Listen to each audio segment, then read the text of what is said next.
All right. Look at us. Here we are again today. Sound check, sound check. Let's make sure everything's going good today on the clusterfuck. We have a long show today, and I'm going to tell you that I have never consumed so much Elvis Presley in my life as I have the past week. So we're going to do our best to parse this out. In the first half, we're going to get into Elvis as the occult and different things. In the second half, we're going to get into the demise of Elvis and what goes wrong and different elements and the esoteric and the shadow self and the actual logistics, the investigations that went on with Elvis. And look at Elvis in a different way than you ever have before. A lot of people may only see Elvis Presley, the king of rock and roll, as this pop idol, the icon, and they may not understand the creation and everything that goes behind Elvis. And when I saw this book, and I recommend you go see it or read it or hear it or listen to it and seek out the author. He has his own channel, very successful channel on YouTube. The book, let's see if I can pop it up here. I've had to listen to the audiobook because I'm so busy. I just don't have time to read. It's called The Occult Elvis: The Mystical and Magical Life of the King by Miguel Connor. He has a channel called Aeon Byte Radio. He talks a lot about esoteric, occult, stuff like that. So I would recommend you check out this book. We are going to listen to a clip on it later on, just a little small smidgen. We got some interviews with him, but I have dug up so many videos. It was hard to know what to include in this. There was just so much content on Elvis, on interviews, on suspicions, on his behaviors, on how he crafted the king, so to speak, and what pushed him to go. And so it's just going to be a really fascinating show. Hopefully a few more of you show up. We only got one live. What's going on? Thumbs up, you guys. Thumbs up. We got a couple more. It takes, it's only been a couple minutes. It takes a few minutes for people to get in, to get doing, to get listening. And I don't know, maybe people aren't as interested in Elvis as I figured they would be. But please do give this show a thumbs up. If you're listening, watching in the live stream, leave a comment. Also, if you're listening to this podcast on the audio afterwards, which usually within 12 hours, this podcast goes up into audio over all podcasts, please rate the show 5 stars. Give us a comment. Follow on Substack. The podcast is available across all those platforms. You can find it on Apple, Spotify, Google, all of the ones. Oh, we got a few of you streaming. We got Incognito. We got Kirby in the show. I hope you guys like Elvis because we're going to talk about Elvis. We got Dorothy, one of our supporters of the show. And we got to give a shout out to our supporters, you guys. We got 4 supporters, 4 members of the show. So I want to say again a big thank you to Robert Ross, 8545, Tara Jackson, 420, Dorothy Martell, who's in the room, and of course Eric Merrick, who's often in the room with us. Now, and Jonacide is here. Welcome to the show, Jonacide. Also to let nobody ever gets a notification, Jonah. I try to post the day before, and then a few hours before the show, I'll put it on my page under the post tab on the channel to let people know. I try to give you a heads up, but I don't know what's going on. I guess YouTube just doesn't like me. I've got a lot of content here today. We are going to do a break halfway between because this is going to be a long show. And the dogs, they're going to want some attention for a few minutes. So hang tight. But like I said, the first half, we're going to go into this esoterica. My camera is just driving me crazy. I finally figured the camera. See, it's moving. When I move it, it moves back. It's got an attitude. It's getting on my nerves. Anyways, I thought I figured out the camera. I guess it proved me wrong. Some memories. Dorothy remembers watching Elvis on the Ed Sullivan Show when she was 3 or 4.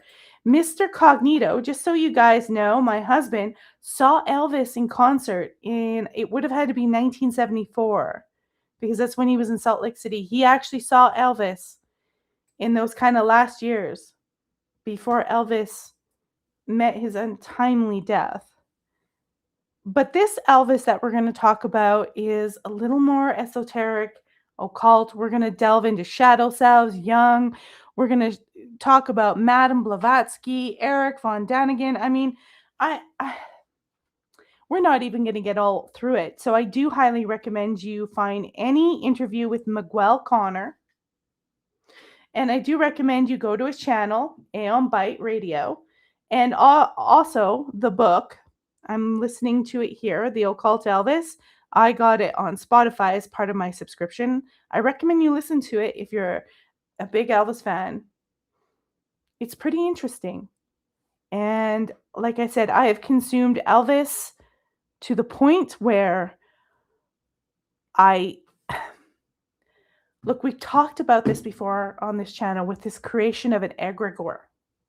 This creation of a persona that's almost magical, the way that it's done. It's almost like doing a spell, creating a being that is bigger and more fantastical than a mere human could ever be. We've talked about that with Michael Jackson. I have talked about it before with Marilyn Monroe and that female kind of figure. And we're talking about it with Elvis, but we're also talking about it in the context because Elvis had a deep fascination with the occult. And I'll apologize if I'm jumping around a lot. We have a lot of videos to cover.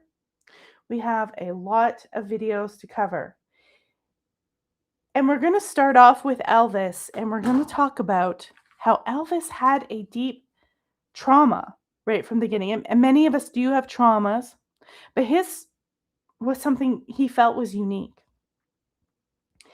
Elvis's birth was a traumatic birth.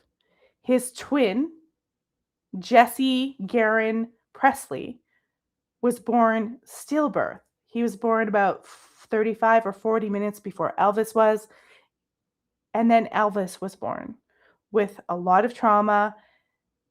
And right from the beginning and the get-go, Elvis has this persona as the twin who lived. There's this duality going on here. And then there's a dynamic with his mother, who is a very strong and overbearing person. The father was weaker. They lived in poverty. Remember, they were poor. He was a poor country boy. But his mother was like this major figure in his life who really dominated. Some of his girlfriends would say that he baby talked with his mom. They had their own form of baby talk. But he had this shadow that he was the one that survived. And Jesse didn't. And that must have meant something. He must be meaningful. It must mean he has a purpose. And it creates this dynamic of the shadow dynamic all throughout his life and propels him forth into this sort of heroic figure that he creates. He also was plagued with severe poverty. I believe when he was a young boy, his father, Vernon, was arrested and sent to prison because his father had taken a paycheck from his job and basically tried to switch it around to make it more money because they were poor, and he got caught, and I believe he got sentenced to prison for 8 months, whereas Elvis and his mother at that time literally were living impoverished almost on the streets, without that support. that financial support from his father. So that these kind of things left these crazy impressions on Elvis to want to, it's like the poverty shadow, to want to go and heal and help. And I think, we know all sorts of dynamics about him when it comes forth with the food and how much he ate. These are all dynamics that come from his childhood. And a lot of people don't know this about Elvis, is that Elvis was thoroughly fascinated as a child with comic books. In fact, it was comic books and comic book heroes. I believe it was it Marvel Jr.? What's that? Captain Marvel Jr. It was a comic book figure that was a disabled child that would transform into this heroic figure that would save people and help people. And that was something that really sat with Elvis and inspired him. You can see in the looks that he crafts with the dark hair. Remember, Elvis is originally blonde and fair, and he darkens his hair. So we're going to start off there with this look at the comic book. We'll come back. I have clips where we talk about the shadow egregore and him with women. I mean, we're going to go all over the place, but we're going to start with the comic book and how that inspired Elvis. Let's go over here. I'm going to add a video because I have a little couple of...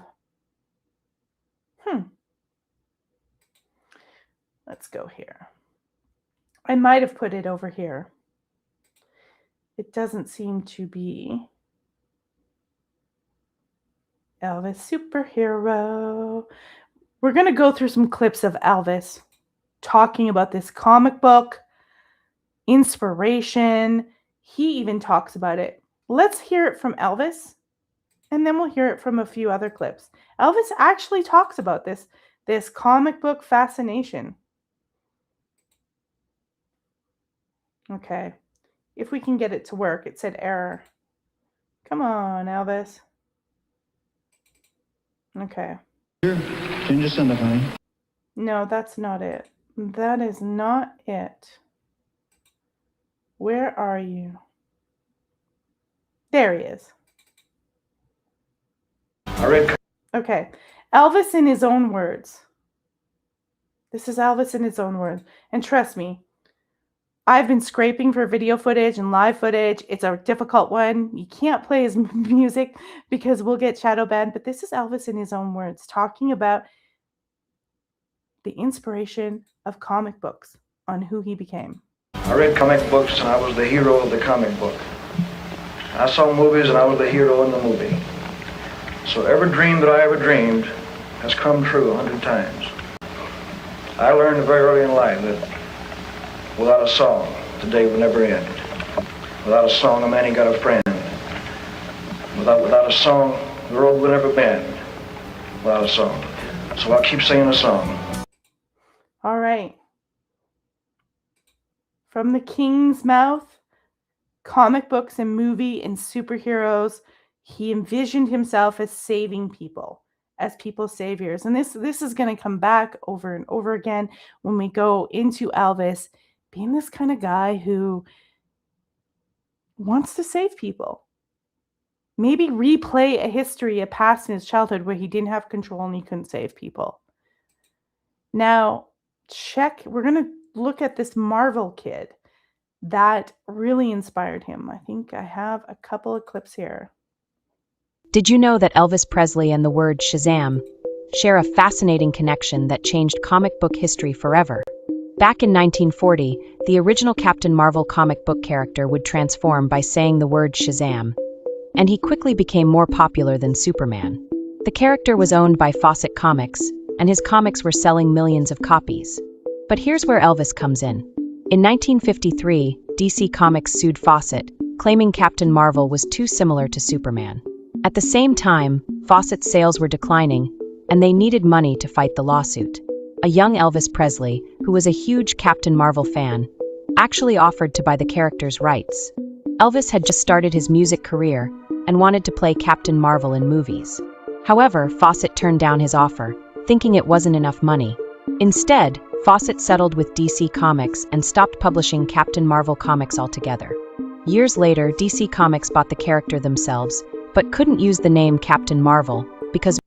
Okay, so it's just showing you his obsession, but there's a character, specific character that we want to talk about. Here we go. Here is Elvis's superhero. He modeled himself looks-wise. You would think it was Superman, but it was actually Captain Marvel Jr. Elvis superhero style secret. Elvis superhero style secret. During the golden age of comics, from 1938 to 1956, the industry was filled with peculiar stories and fascinating cultural crossovers. Among the most unusual was the unlikely connection between a comic book superhero and a future rock and roll legend. In 1944, Captain Marvel Jr., a blue-costumed, slick-haired teen hero published by Fawcett Comics, soared in popularity with young readers. What made this more than just another superhero fad was the profound impact the character had on an aspiring musician from Tupelo, Mississippi, Elvis Presley. It wasn't just that Elvis enjoyed the adventures of Captain Marvel Jr., he actually shaped his personal style, from his signature pompadour haircut to his stage outfits, after the fictional hero. Captain Marvel Jr., whose alter ego was the disabled newsboy Freddie Freeman, differed from other superheroes of the era. He was youthful, relatable, and had a tragic backstory that resonated with kids growing up during the hardships of World War II. The character's look was distinct: blue tights, a lightning bolt symbol, and a wavy, jet black hairdo with a prominent curl. Young Elvis, growing up in a poor household, found inspiration in Freddie's transformation into a powerful hero, and the comic's themes of hope and overcoming adversity struck a chord with him. Over the years, as Elvis began his ascent to musical stardom, he continued to collect and read Captain Marvel Jr. comics, even arranging for new issues to be delivered directly to his home during the height of his fame. The influence didn't stop with his reading habits. Elvis's hair, famously coiffed and slicked to the side, was a direct homage to his comic book idol. His flashy stage costumes, with capes and bold, colorful designs, echoed the superhero's look. Even his famous Taking Care of Business logo, which included a lightning bolt, was reminiscent of Captain Marvel Jr.'s iconic symbol. It's said that visitors to Graceland, Elvis's Memphis mansion, would find stacks of well-thumbed Captain Marvel Jr. comics, testament to the king of rock and roll's lifelong admiration for the blue-caped hero. This unlikely connection between comics and music is one of the strangest and most charming anecdotes from the Golden Age, illustrating the far-reaching impact of superheroes outside the pages of their own stories. The story of Elvis and Captain Marvel Jr. is a fascinating footnote in pop culture history, showcasing how the fantastical world of comics can inspire real-world creativity and shape the icons of future generations. It's a reminder that the heroes we look up to in our youth can leave a lasting impression. All right. The heroes that we look up to in our youth can leave a lasting impression, but usually people don't transform themselves into them. And it's really unique because Elvis never comes out and says that he's this hero. He's Elvis. And it's like, a lot of these major stars, Madonna, Michael Jackson, they just absorb things into themselves as part of this creation. And that is what he starts out with.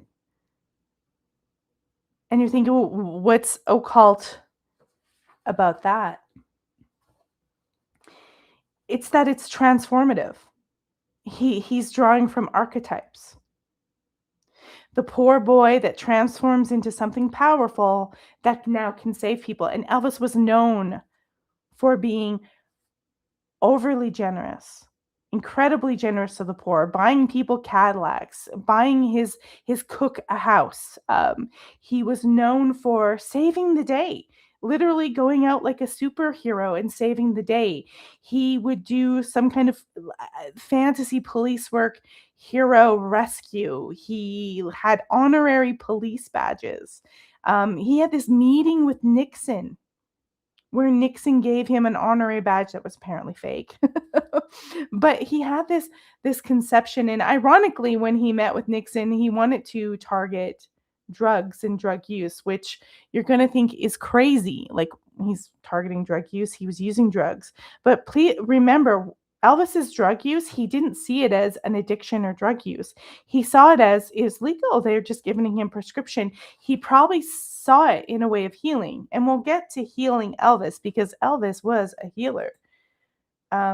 We can't Oh, we got Mother Mary from New York City. Thank you so much. Paul from Newcastle. You guys are all wonderful. I love you guys coming here. Tara Jackson. Elvis is just this sort of concoction of a superhero. He starts with superheroism. But a lot of people don't realize that, of course, as time goes on, and my camera's moving with me. So if I go like this, guys, my camera's going to go. If I go over here, look at that. It's magic. It's the magic. Anyways, it won't stop you moving. It kind of creeps me out. But anyways, here it is. He goes from superhero to a magical healer. Now remember, Elvis, his singing, a lot of it happened in the Baptist churches. The gospel singing. And I think when he was 11, he wanted a bicycle or something like that. And instead, his mother bought him a guitar, which he didn't want, but it was cheaper. And that's what started this kind of musical career. Him getting the gift that he didn't want. I guess we have to remember sometimes the gift we don't want is the gift we need. And so he has this gospel, healing kind of background. And so he incorporates that into this superhero. The superhero mode where he saves the day. And then he slowly incorporates that into his music and his moves, along with the soul and the rhythm and the blues. But behind all this is a poor boy who is the surviving twin of a dead twin. They were identical. And an overbearing mother who sort of becomes his life. He loved his mother, which we're going to get into how it presents problems with women later on in the show. And then a father who seems to be weaker, who's not as strong. I don't think Vernon was a stupid man. He was definitely loyal to Elvis, but Elvis certainly had his conflicts. And we'll get into some of the people that Elvis chose to have around him in contrast to Vernon. It's very interesting, but we get into this man who, with the times, there was a sort of revival of paganism, a revival of witchcraft. You had Rosemary's Baby. You had all this stuff that came into the culture as Elvis was getting bigger and bigger and bigger. And you start to realize that Elvis had this kind of interest in things beyond just gospel church. He started to get an interest in UFOs, Eric von Daniken's Chariots of the God. He read Madame Blavatsky. I'm going to show you a clip here in a bit of some video footage of his office, the replica of his office and books that he had. He might have even kind of had some interest in Philip K. Dick. He just was very pushed by this idea that he, being the surviving twin, gave him this special mission and bring forth that kind of fantasy as a child with this superhero into the real world. And you see it echoing all throughout his costume design, his hair design, and his public persona. He has this public one persona of himself. Excuse me. Hero, soft, courteous, gracious, polite, doesn't want to get into politics. That's what we're dealing with, this creation of this magical Elvis. In the second half, of course, we're going to get into the shadow Elvis. So don't go away. Make sure you keep your screens open, because after the break, we're going to get into shadow Elvis and his demise and investigation. Because when you create a self so bright, when you create something so magnificent where women are swooning and offering themselves and something so, typically that wouldn't be human, you create the shadow is still there. You create an even bigger shadow. And Elvis, all these people, Michael Jackson, they all have it in spades. they have this tremendous shadow self that is still sitting there that they don't deal with. They tend to project out and they don't deal with the shadow. And what is the quote? I think it's a Jungian quote. And Jungian used to always say, what isn't recognized, been brought forth to the daylight as your own shadow into the conscious, will always play out as fate. And I think that is an important key to Elvis with his shadow elements. And let's see here. They've changed all my stuff around, so I want to kind of go back here because I want to take a look at Elvis's office. Really fascinating stuff.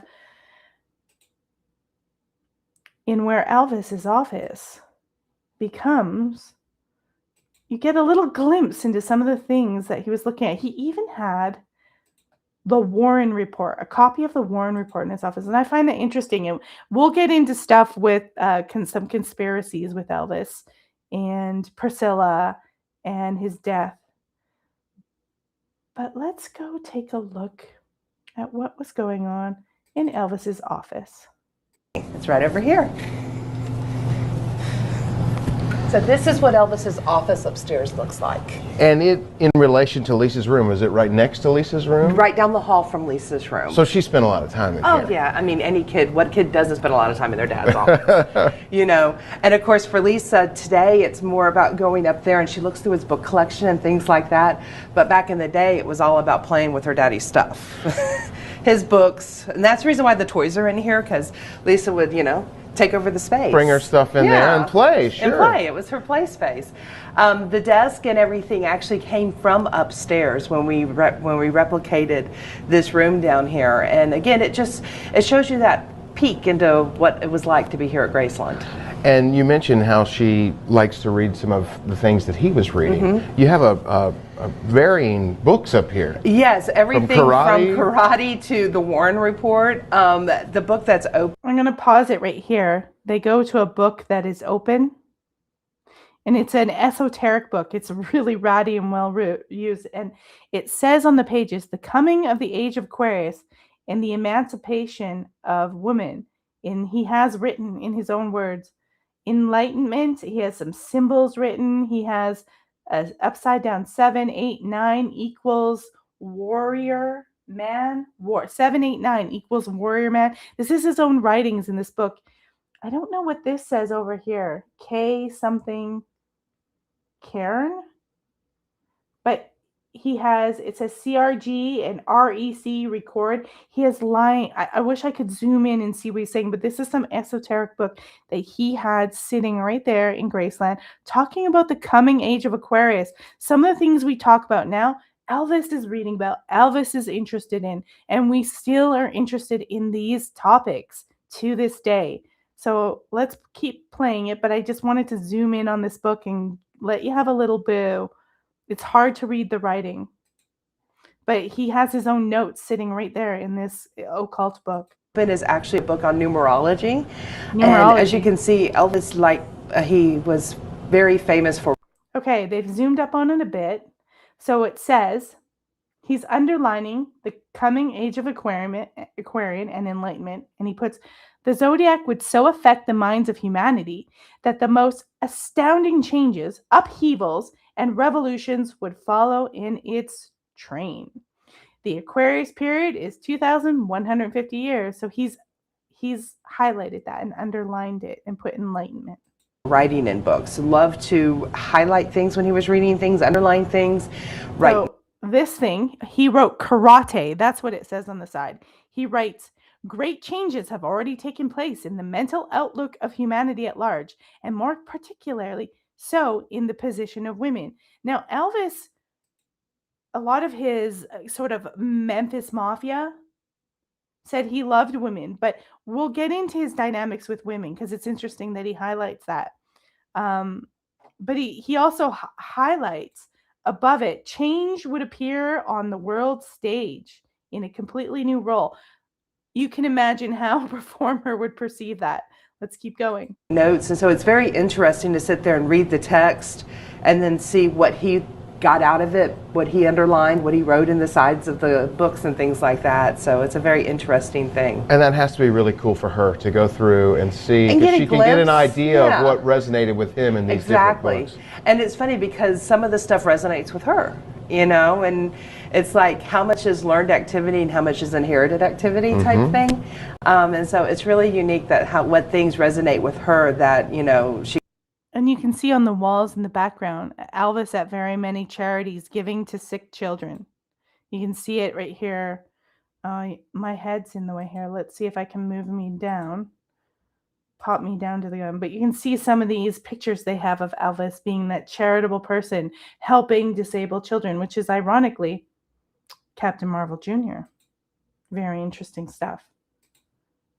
So we're done that clip of Elvis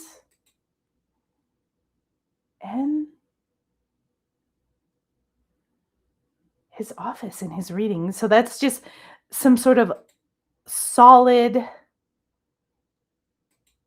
view of something Elvis would have been reading. Like I said, he studied Blavatsky. The list goes on. And if you get this Occult Elvis book or you listen to it, it will show you, tell you, talk about it. We got chapters like, here, Eastern influences, natural healer, a sorcerer, alchemy, close encounters. We're going to go into an alien, a UFO experience. Elvis was into UFOs.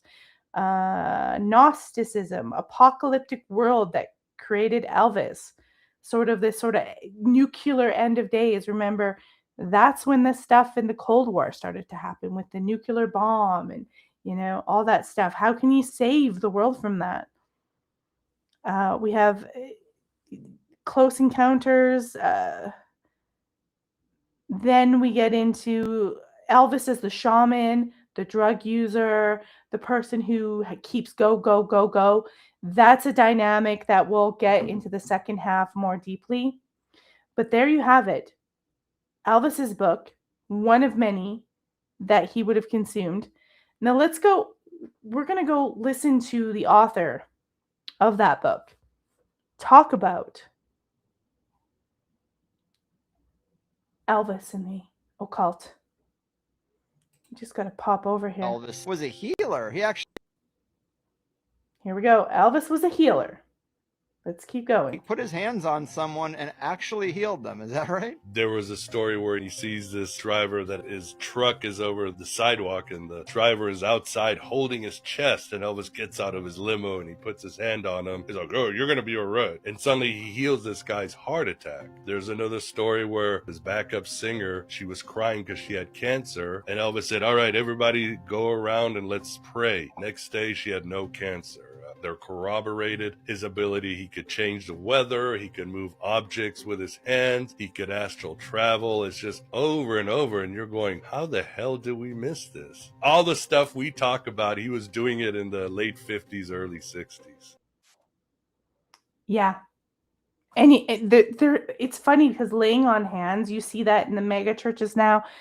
And you see a lot of people fraud that and use people and make money. But Elvis was known to have this macabre fascination with death, mortuaries, autopsies, also a fascination with birth. Went into a hospital and watched a woman have a baby alive. He just had this really strange fascination with the occult, with the hidden, with things that you don't normally see. Now we're going to go into a little bit more with Elvis and Madame Blavatsky.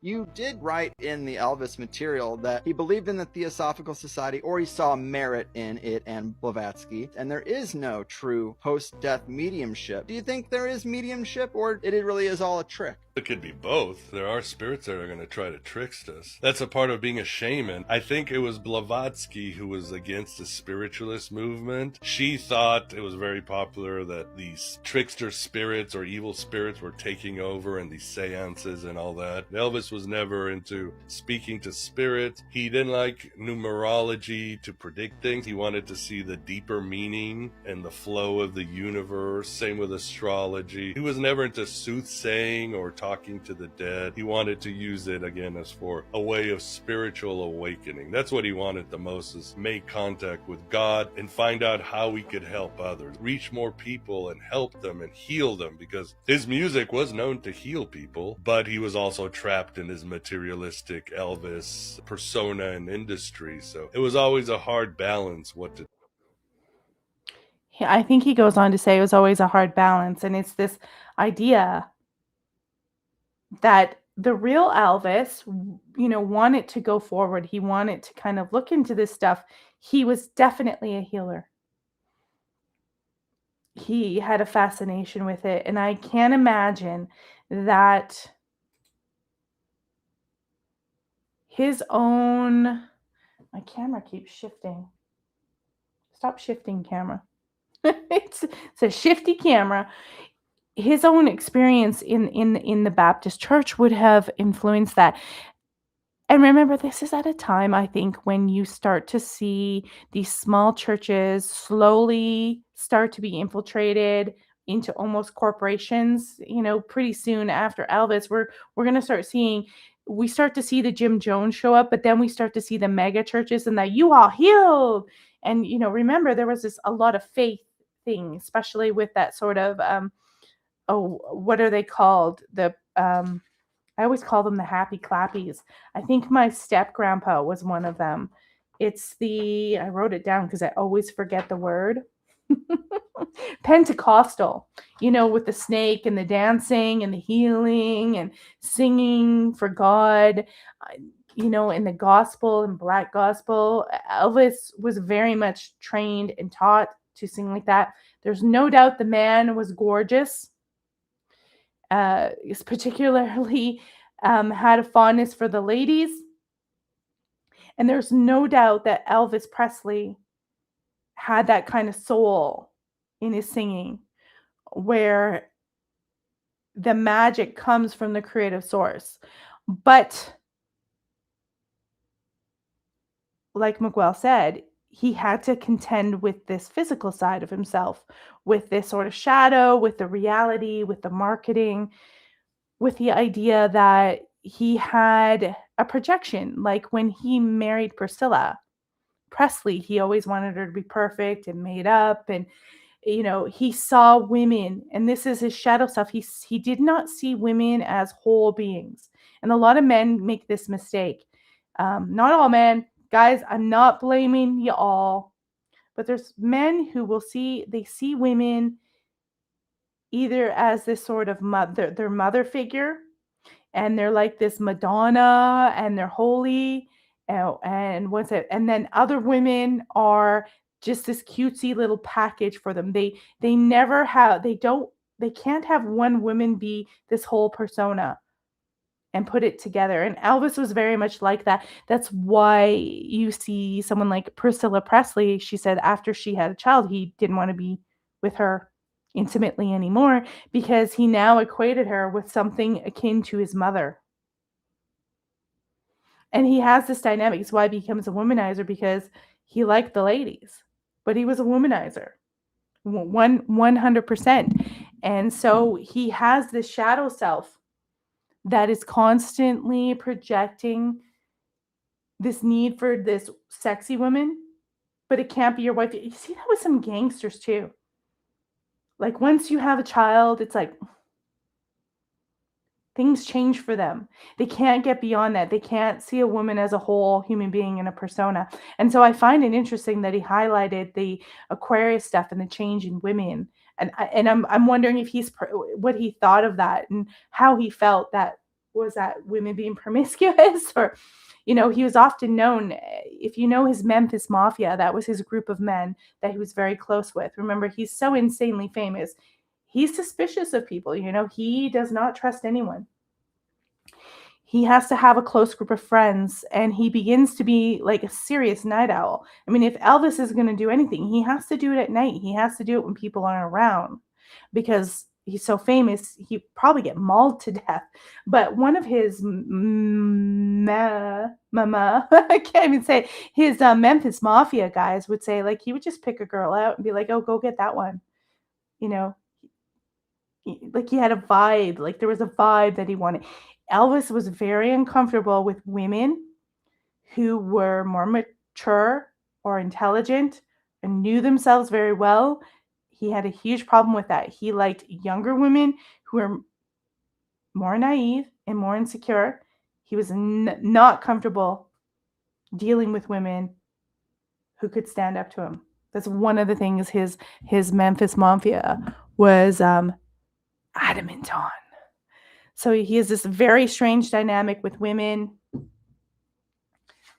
I don't know. Age of Aquarius wouldn't be into that. And like I said, I think it goes all the way back to his mother because he had a very strange, and one of the comments when I asked if people wanted the show, they commented about his relationship with his mother and the baby talking and stuff like that. He had a very because of the death of his brother, it's theorized that he was unable to put up boundaries, one with his mother and her obsession of him. She would always criticize the girlfriends he's with. That typical mother. He had no boundaries with his mother. He had no boundaries with this idea that his brother died. It kind of infiltrated his own being, and he didn't develop a whole ego. And that's the sort of Jungian take on it, where he's not able to develop an ego because of the relationship with his mother, the weaker father, and then the death of his twin brother. Elvis doesn't develop a normal sound personality, then he, becomes basically a comic book figure. So famous, so superhero, bigger than Superman, bigger than Soup himself.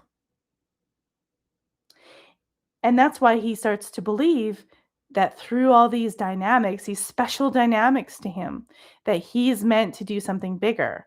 And things are communicating with him, coming through him, healing. He's a healer.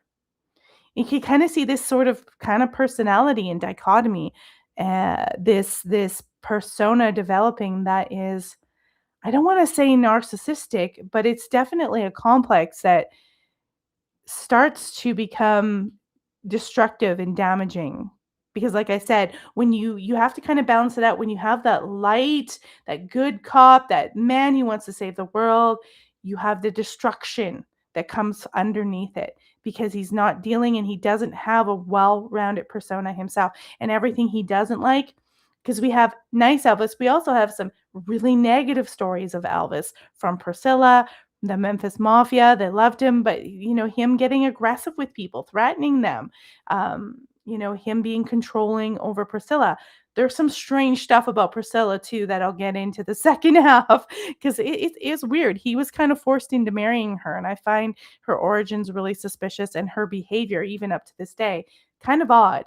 But maybe that's just Hollywood. I don't know. But yeah, he's the two Elvises. There may even be more, where he doesn't merge them into a whole being. They're very compartmentalized. And so most people know him as this charming swagger. He had it all, the Southern charm. He had it in spades, the looks, the dance, the move, the persona. It's magic. He's creating something that's bigger than himself, and that the real Elvis really, over time, it consumes him. He becomes so famous, he can't contend with it. We are going to go. I think we should look at him in UFOs, because we're going to finish out this whole occult part and what he believed in. And then we'll go into the shadow after the break. But he was a big UFO fan. So if you guys are UFO out there, read this book. There is literally a chapter on Elvis and UFOs. And I don't know, maybe he thought they were talking to him. A lot of people do. But I don't know, maybe it was military. It's a thing. It's a thing. What's real? What's the government? We know how it goes. Like, we know how it goes, people in chat. Don't you know how it goes? We do. So let's go back here because I want to get into Elvis. You did right. Cover this because I had no idea that Elvis was big into UFOs. And he was. This is one of his Memphis Mafia guys talking about an experience with UFOs and Elvis. Check it out. He said, let's go outside. So we went out there. This is We bodyguard. were talking and everything, and he's just being quiet. And all of a sudden he said, son, you see that light over there? And I look over and see a light off over in the distance. I said, well, yeah. I said, plane. He said, uh-uh. I said, oh, okay. But lights coming closer and closer and closer. I'm waiting for the sound of a prop or a helicopter or a jet engine. I'm waiting for some sort of sound and say, no, Elvis, it's a plane. There is no sound. And it's getting closer and closer, and there's a tree line there around the golf course, and it just kind of went and disappeared behind the trees there, and I still am not hearing a sound. He says, go in there and get Jerry. So I went in the house and got Jerry, and we come back, Elvis not there. We started calling for him. He's not answering. Jerry said, where'd he go? I said, I don't know. And I told you, I said, there was a light he wanted you to see that was coming from across the sky that went over in here and everything. I said, you go up one side of the house and I'll go up the other and we'll go out and see if he's out front. Went out there, he wasn't out there. Now, folks, I got to tell you, I'm young at that time. I'm about 26 years old. I'm starting to think, what is going on here?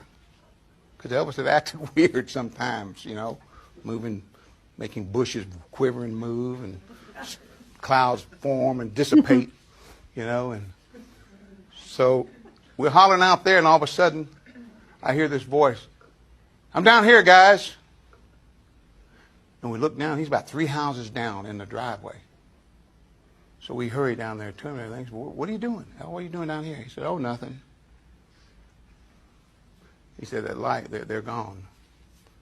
I said, who's gone? He said, they're gone, but they'll be back. I said, okay, I'd like to meet him, Elvis. You will. And he was serious. He said, you will.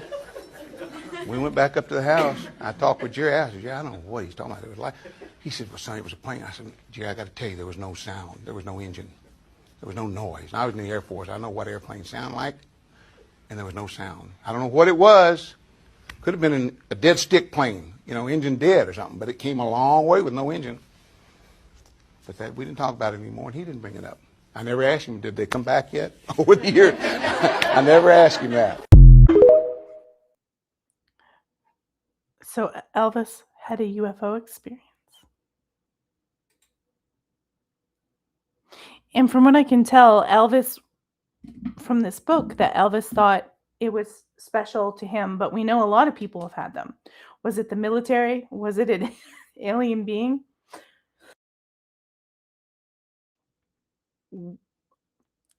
So, you know, I think that most UFOs that we see in the sky are probably military. But if you're in this mode and you've constructed this world and you're into the occult and you think you've done something special and you're out for a mission, you might actually think that it's something special for you, that you are meant to hear the alien messages. Now, let's see who we got in the chat here. Paul from Newcastle. Robbie Williams, singer from Take 5, is in UFOs. What? He's into UFOs. Okay, I'm like, he's in a UFO right now? Like, did he... the news, Robbie Williams has been abducted by a UFO. Now we know the PSYOP is on because Robbie Williams has been abducted. That'd be funny. And you know, I've talked about Michael Jackson. I actually think Michael Jackson was probably crazier than Elvis. That's my own opinion. It's a little bit wackier. We got to move this here because this keeps going crazy. See, it just, technology is fighting against me.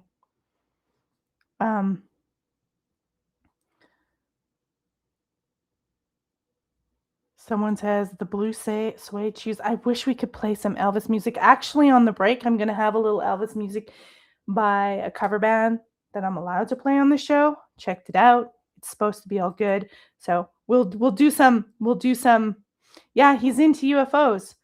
I a lot of people are, but I think we need to understand a lot. Maybe that Elvis didn't know. And I find it interesting that Elvis had the Warren Report, because I think there's a conspiracy, and I think Elvis definitely had handlers.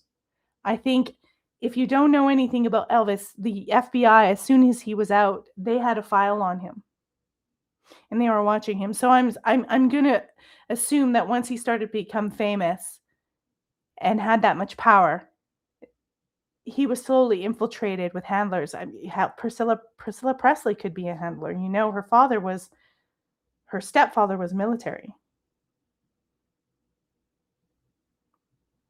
I'm looking for, I think I have the screenshots. Oh, I never even showed you guys screenshots of Elvis when he was young.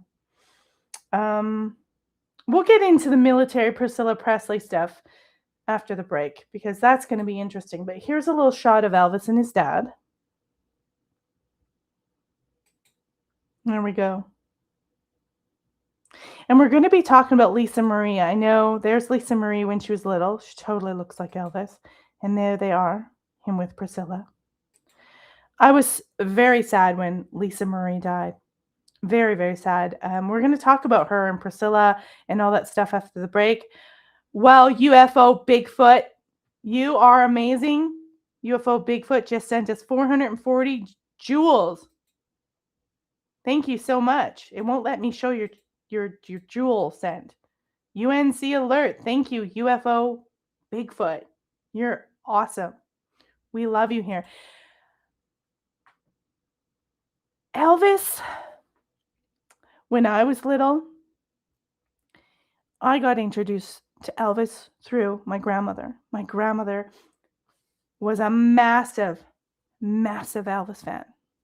And she had all of his songs. She loved that. That was that comeback show. He's in the black leather. They would replay that on TV every once in a while. We'd have to watch it. And my grandmother would wake up like 5, 6 in the morning and put her little ghetto blaster tapes on. She would listen to Roy Orbison, but she would listen to Elvis. And she would play the music like 6 in the morning while she was having coffee. And I'd be like trying to sleep in bed. And I'd be like really mad. Like, can you play Elvis at least a little later? Elvis would be mad if you played Elvis at 6 in the morning. He'd be like, lady, I'm trying to sleep. I've been up all night.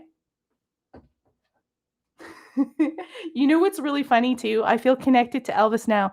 My dog, Max, I don't even have a picture of it. He does an Elvis lip. Like that. Max does the Elvis lip. My Labradoodle. I told my husband, we should have called him Elvis. We should have called Max Elvis, because he does an Elvis lip. And I will try, seriously, if I get a picture of it, I'll post it on the channel. But my dog does the Elvis lip. You know which one I'm talking about. I can't even do it. I feel like I have Tourette syndrome when I try. Or not Tourette's. Palsy. I'm like I had a seizure or a stroke. I can't do the Elvis lip. But Max, my Maxie Poo, does the Elvis lip like just perfect. And he sits there and he just goes, hunk of burn, like, just like that. It's hilarious. It's really funny. I'm having a pause moment because I'm like, what are we going for? What were we going for? There was another clip. We did the UFOs, so we need to go into what Elvis didn't like. And one of the things Elvis didn't like is he didn't like Scientology. So most of the esoteric enlightenment, he wasn't into calling demons. He didn't like that stuff. He thought that wasn't his thing. He was into enlightenment. That's his bright hero side. Make the world a better place, help people. Michael Jackson did the same thing in a different way. But he didn't like Scientology. And you guys, Scientology is heavy infiltrated in the CIA. Scientologists were trying to infiltrate the CIA. The CIA was trying to infiltrate Scientology. Just a really cluster butt there. So I didn't download this. I think I have it on TikTok, but there's a video about Elvis. And what's really interesting about this is shortly after Elvis's death, Priscilla Presley started getting into Scientology, and we'll go into all this crazy stuff, but he did not like Scientologists at all. And some people think, did the Scientologists kill him? I don't know. We'll see. Oh, shoot. Okay, no, never mind. It's okay. We're gonna talk about him, the Scientologist. We're gonna take a break, and then we're going to come back because we are gonna talk all about the dark side of Elvis, the occult, the conspiracies, the death, the health, the stuff he had to do to maintain the light Elvis, and the dark actually outgrew it. And we're going to talk about all his shadow stuff. And that's the stuff that nobody wants to talk about, but that's the stuff we have to talk about, that we have to look at, because when you have these two selves, like I said before, you have to incorporate them together, or the shadow will destroy the light. It'll take it over. It'll demand attention. So Elvis and Scientology, here we go. The time Elvis Presley freaked out on Occult, the Church of Scientology. They're a bunch of goddamn freaks. There's nothing more shocking than to find out that the Presley family is quite embroiled in the church. While Priscilla Presley has been with the church for nearly 50 years, it seems Elvis Presley had a very different reaction to the church's ideals. In fact, the one time he was convinced to go to Scientology, he left the church screaming and yelling. It was said he actually had quite the panic attack about the things he was being told inside of the place. Elvis would yell, "F all of those people. There's no way I'll ever get involved with that cult." While Priscilla kept her support of the church on the down low for the past few decades, it's said that she started going as soon as 1977, days after Elvis passed away. Elvis was a very religious Christian man, so it really does make sense why he freaked out when he went there. But it truly does make you wonder, did Elvis know something we don't? There's very bad people out there beyond our imagination. The time Elvis Presley... All right.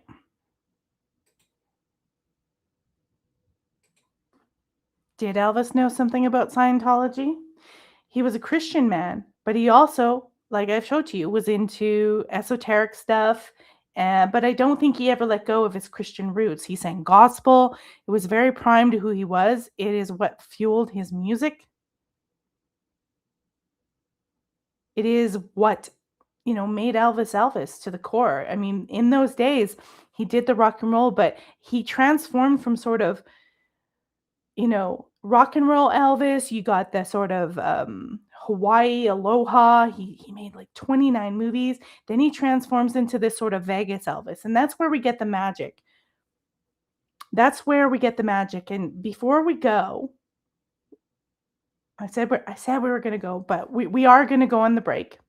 Don't go away. You got to stay here because you got to explore the shadow self with me. Don't make me do the shadow stuff alone. Can't make me do the shadow stuff by myself.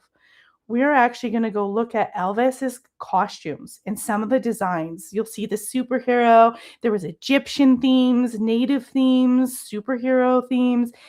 Elvis has so many costumes. I got to Google how many he has, but I actually found a website that is devoted to Elvis Presley in concert. I'm going to actually send you guys the link to it. And they have an index of all the jumpsuits that Elvis wore.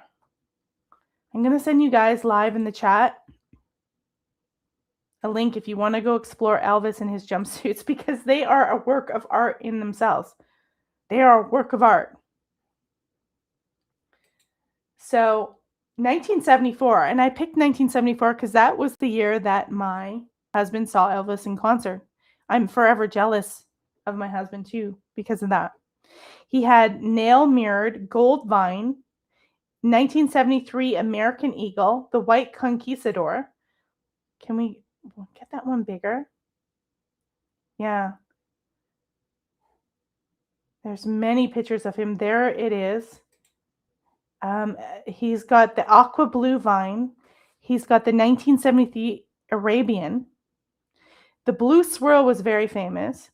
And, a lot of people said he was obese, but he went back and forth. We'll get into eating problems. We're going to talk about that in the second half because that's part of his shadow self.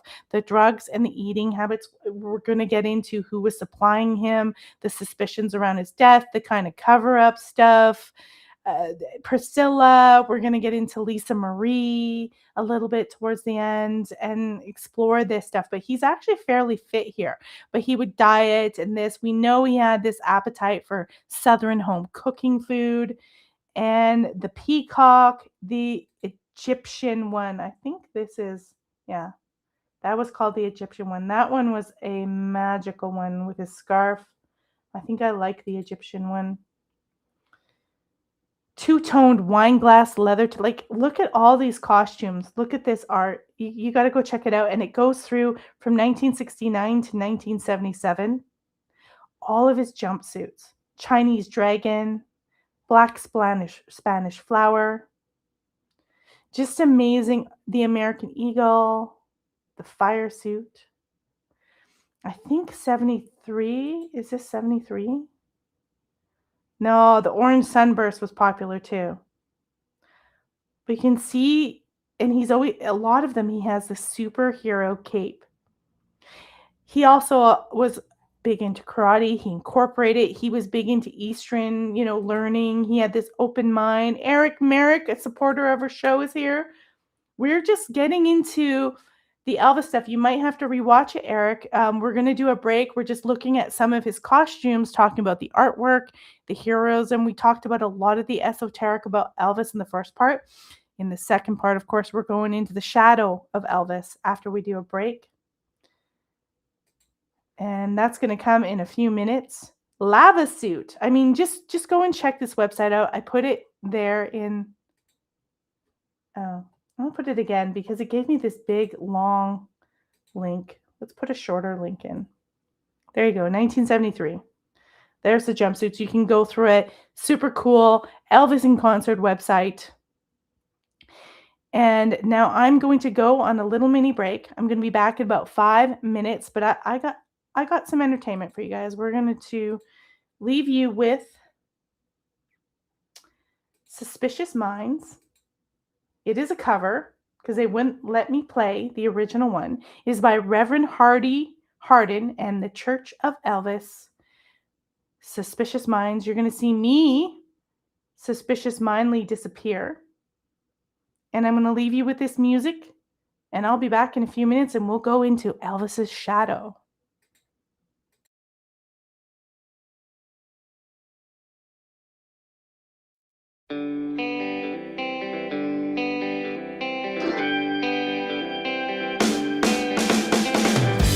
We're caught in a trap. I can't walk out because I love you too much, baby.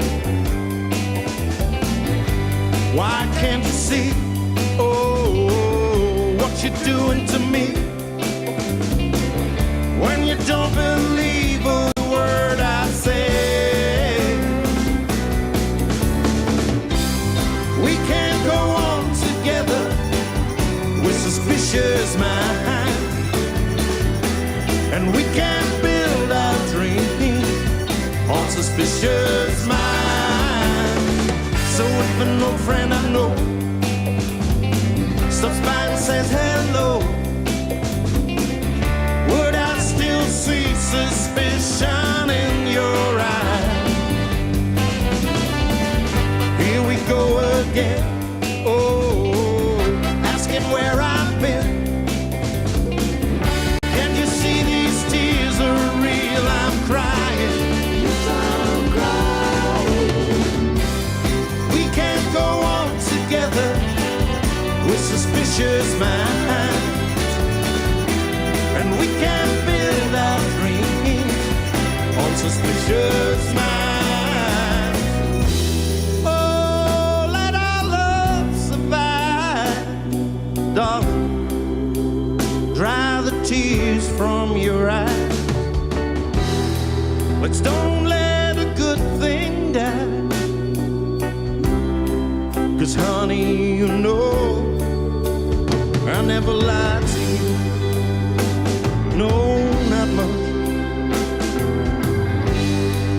Yeah, we're caught in a trap. I can't walk out because I love you too much, baby. Don't you know we're caught in a trap? I can't walk out because I love you too much, baby. We're caught in a trap. I can't walk out because I love you too much, baby. Don't you know we're caught in a trap?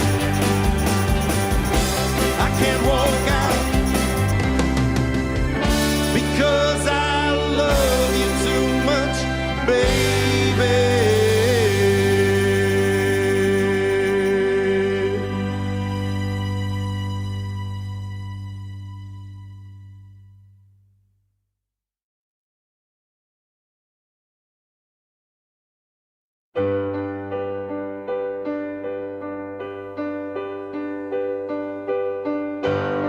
Maybe I didn't treat you quite as good as I should have. Maybe I didn't love you quite as often as I could have. Little things I should have said and done, I just never took the time. You were always on my mind. You were always on my mind. You were always on my mind. Maybe I didn't hold you all those lonely, lonely times. And I guess I never told you I'm so happy that you're mine.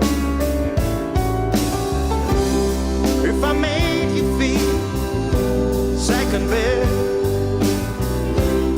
girl, I'm sorry I was blind. You were always on my mind. You were always on my mind. On my mind.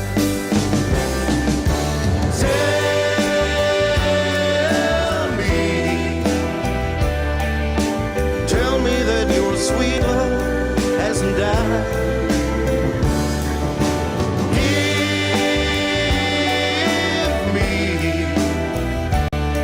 Give me one more chance to keep you satisfied, satisfied.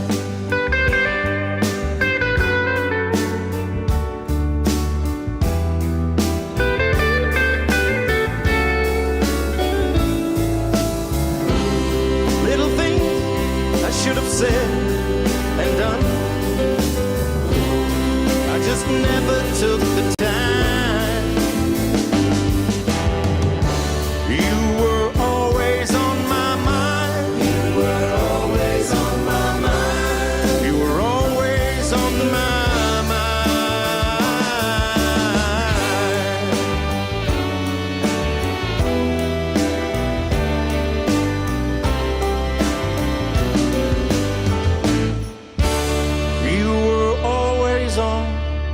my mind.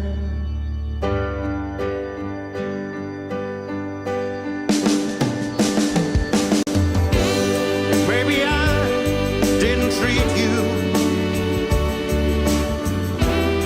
quite as good as I should have. Maybe I didn't love you quite as often. All right, guys, I am back. Welcome back. See if you kind of moseyed off. My camera's kind of changed direction again. It's just pointing wherever it wants to. Suspicious Minds And Always on My Mind. I shouldn't have played that Always on My Mind because that song makes me all teary. So I was like, oh, goodness. We're going to start crying. We're going to start crying, Elvis. You're making me sad. Now, we talked about the esoteric part and the creative stuff of Elvis and the crafting of the egregore of Elvis. It is the light side. And to every light side, you always have a darkness that comes up. And unfortunately, for Elvis, his egregore of Elvis, the one that everyone adored, the superhero, the coiffed hair, it always was so big and so bright and so famous internationally, like none other. There really wasn't at that time anyone. He was a precursor to Michael Jackson. In fact, I believe Michael Jackson would have met him. I believe he called Michael Jackson out, the Jackson 5 anyway, so they would have known each other. He was a good artist. He welcomed other people. He was never jealous. Like there was no, contention between him and James Brown. They were all friends. There's a lot of stuff that's created, and we have to remember that with this egregore comes a lot of people that are involved to help him create that sort of persona. It isn't just Elvis at work here. He obviously started to create it, and then people come on board. And when you get that big, like I said, you're going to have the FBI watching you. People want a piece of that. It becomes a product. So the spiritual part of Elvis, the one who was looking at different things and open-minded and had that sort of Baptist, Pentecostal, that sort of gospel base to him, is now a product Elvis. He is created this product. And the man, in the second half of his career, he was on fire on a lot of these, especially Las Vegas. And you see, he was thin in a lot of these, but towards the last 5 years, you'll see the Memphis Mafia people, and we'll play clips from them. What begins to happen, of course, is when you create something that big, something that profound and international, the human, the body, spirit, it can't do 2 shows a night, to this, to that. His whole life had to change and revolve around that persona. And Elvis begins this process of taking uppers and downers. Uppers so they can stay up till 2, 3 in the morning and then downers so they can go to sleep and then get up at 6 and go to these shows. It becomes this process that Elvis doesn't see as drug addiction. He sees as prescription medication. And I have to remind you guys, we're going to do some conspiracy theories here, but that not a lot was known about this stuff and the drugs and the opioids and what was it? I have a list of stuff he took here.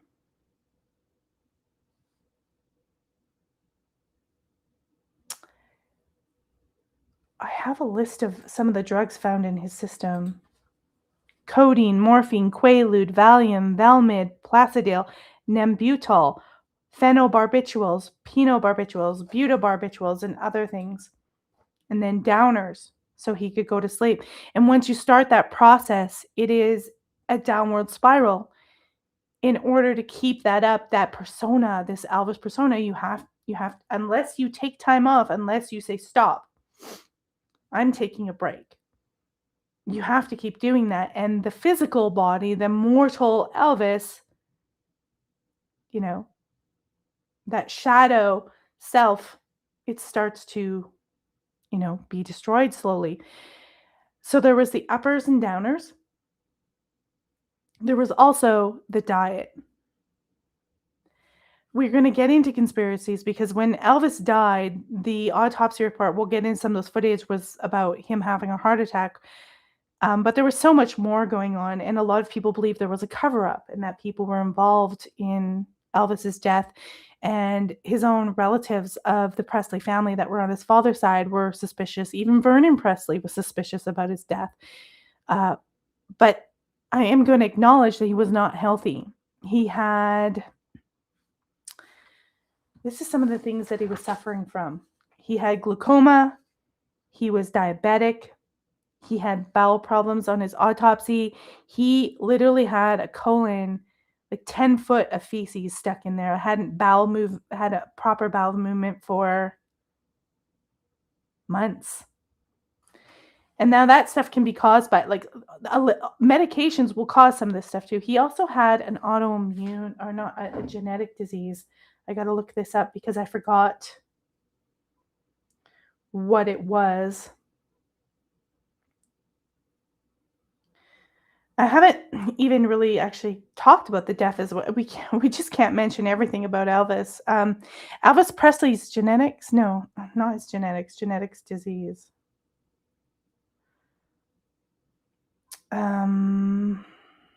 He had alpha-1 antitrypsin deficiency that affects the lungs and the liver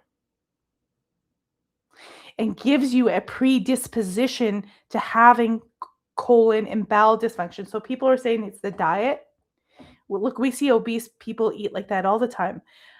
But because he had the pre-existing genetic disease, it would impact him. He would have had this is why he was having these problems, mixed with the diet, mixed with all the medications and the uppers and downers. So I'm not denying that Elvis was the dark Elvis, the one that needed the medications that we're going to delve into, pushed and would have got probably aggressive if you told him not to have it. I'm not denying that dark Elvis wasn't doing this, but he had certain components to his genetics that would have predisposed him to having this kind of bowel issues and medical issues. No, chains are breaking. If I go like this, my camera will move. If I go like this, my camera will move. It follows me. The camera moves with movement. So I'm a hands person. Sorry, chains breaking. I'm a hands person. Hands, like, it's making the camera move. This camera, it will move. It's a mover. And thank you for the jewels, by the way. Thank you so much. Thank you very much. Thank you. Thank you. All right. So I'm not trying to be like, oh, people just offed him, but the people that surround you when you're that famous, the same thing happened with Michael Jackson. They have like a pill pusher. They'll have somebody who they can get to, and it's legal medication. So he sees it as almost like healing. It's fine. It helps me keep going. It helps me keep up Elvis. And this whole notion, that it's just Elvis. It's not just Elvis. It's a whole group of people that created this dynamic. And us as the audience, we have to feed into the egregore. We have to help create it. If we don't watch it and scream and hoot and holler and pass out, there's no Elvis egregore without us. So Elvis was at a point in his life towards the end where he kind of wanted to revisit stuff and recreate himself, kind of like Madonna does, And he was right there, and there was a lot of contention about who was involved in his death and why it happened and why Elvis kind of fell apart in the last 5 years. UFO Bigfoot says, I remember as a small child, my aunt had a massive altar to Elvis, complete with ticket stubs, paintings. It was awesome. I'm assuming they're her ticket stubs, and I hope she got to go see him. Amazing. Amazing. Silver Star from Tara Jackson. Thank you guys so much. Silver Star. Silver Star. So the golden age of Elvis, unfortunately, we know came to an end. He died pretty quick. It's coming up to his anniversary of his death in August. Not too long away.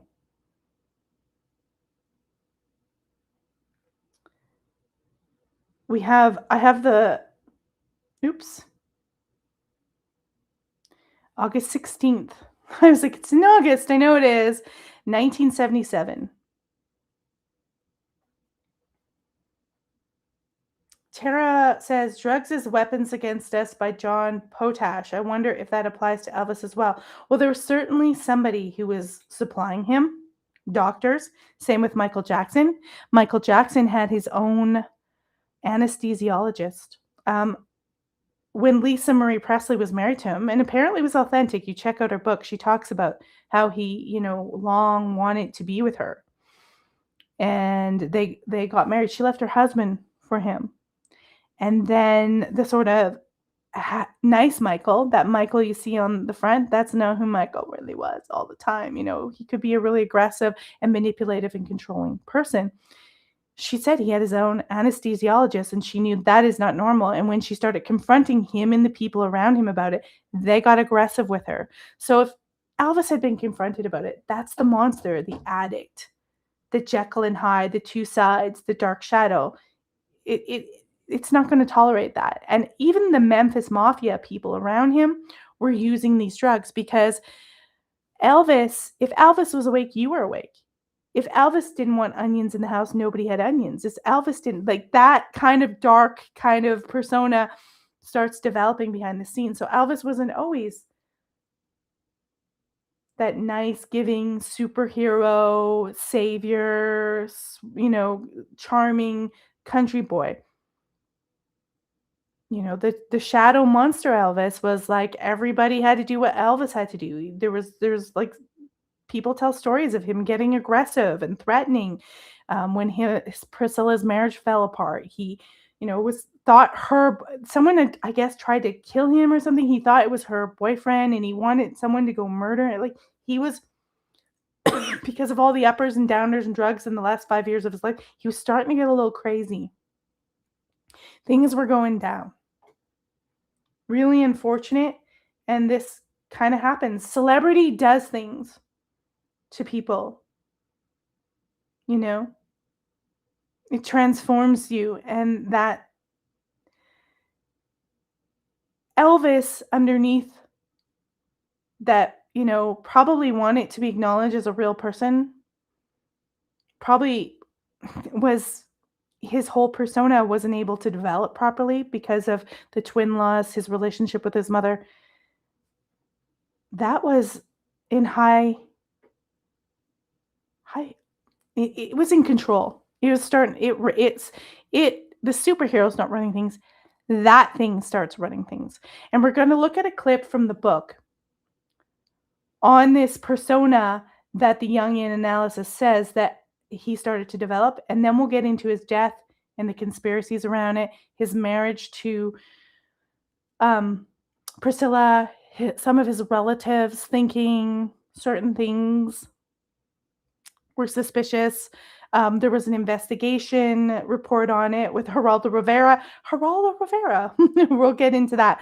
But let's listen to this clip on the Jungian analysis of the persona that starts getting developed. It's really fascinating. It's from the book. It's a couple minutes long. I suggest you go listen to it. Miguel Connor, The Occult Elvis. Elvis, someone who does understand complexes, is renowned Jungian analyst James Hollis. In fact, in his book Under Saturn's Shadow, Hollis illustrates a specific complex that describes the one that often afflicted Elvis. Quote, "The ghost of the mother may assert itself in the so-called virgin whore complex, where the man can only be enthusiastically sexual with the dark side of the feminine, while he assigns his wife the role of an unapproachable Madonna.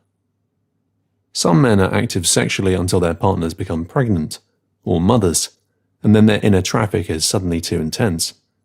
Their eros is sucked down and into the mother complex. They become asexual with their wives. Their eros is projected outward in fantasies about other women, or acted out in affairs. The romantic other, for whom one once yearned, is now domesticated, contaminated with unconscious mother material.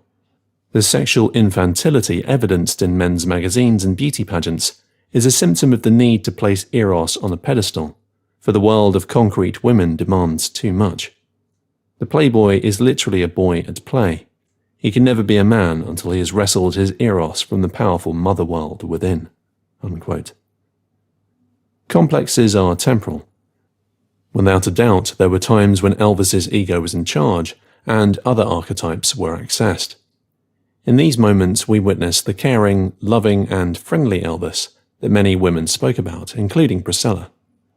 This persona was the honourable man who acknowledged the goddess within each woman and defended their honour.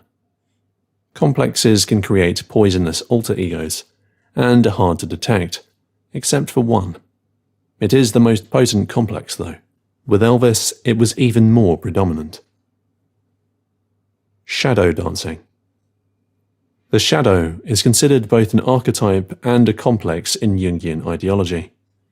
We shall approach it as a complex when dealing with Elvis. As Robertson explains, the shadow, according to Jung, is a specific complex from the unconscious. Jung called it the shadow because, as with a physical shadow, it emerges when a person is seen in too great a light. Robertson further explains, quote, "The shadow seems to represent everything we regard as vile and despicable, everything which we deny and avoid. So a desire for too much light, too much spirituality, creates darkness or..." All right, that's just a little snippet about Elvis and that duality with women that he has. And a lot of men do this. They cannot accept a whole woman. It's too complicated for them. And so they have, the virgin woman, the pious mother woman, and then they have that sort of dark archetype. You see it in magazines. It's created in Marilyn Monroe. It's created in all these overly sexual figures that you fantasize about because the complexity of a whole being becomes too much for some people to deal with. They can't deal with that stuff, so they fantasize. They have a fantasy version. They have a comic book version. And that's really what we're doing when we put these things on us. These, the pinup girls and all that stuff it's a simpler, downed version for people, especially someone like Elvis, who cannot contend with that. His shadow self, he's in the shadow of his dead brother. That's sort of haunting. It's like a dual, it's almost like he feels like he's both of them at once, too. That dead brother that's come to haunt him. And then the ever-presence of his mother. Now, Priscilla herself,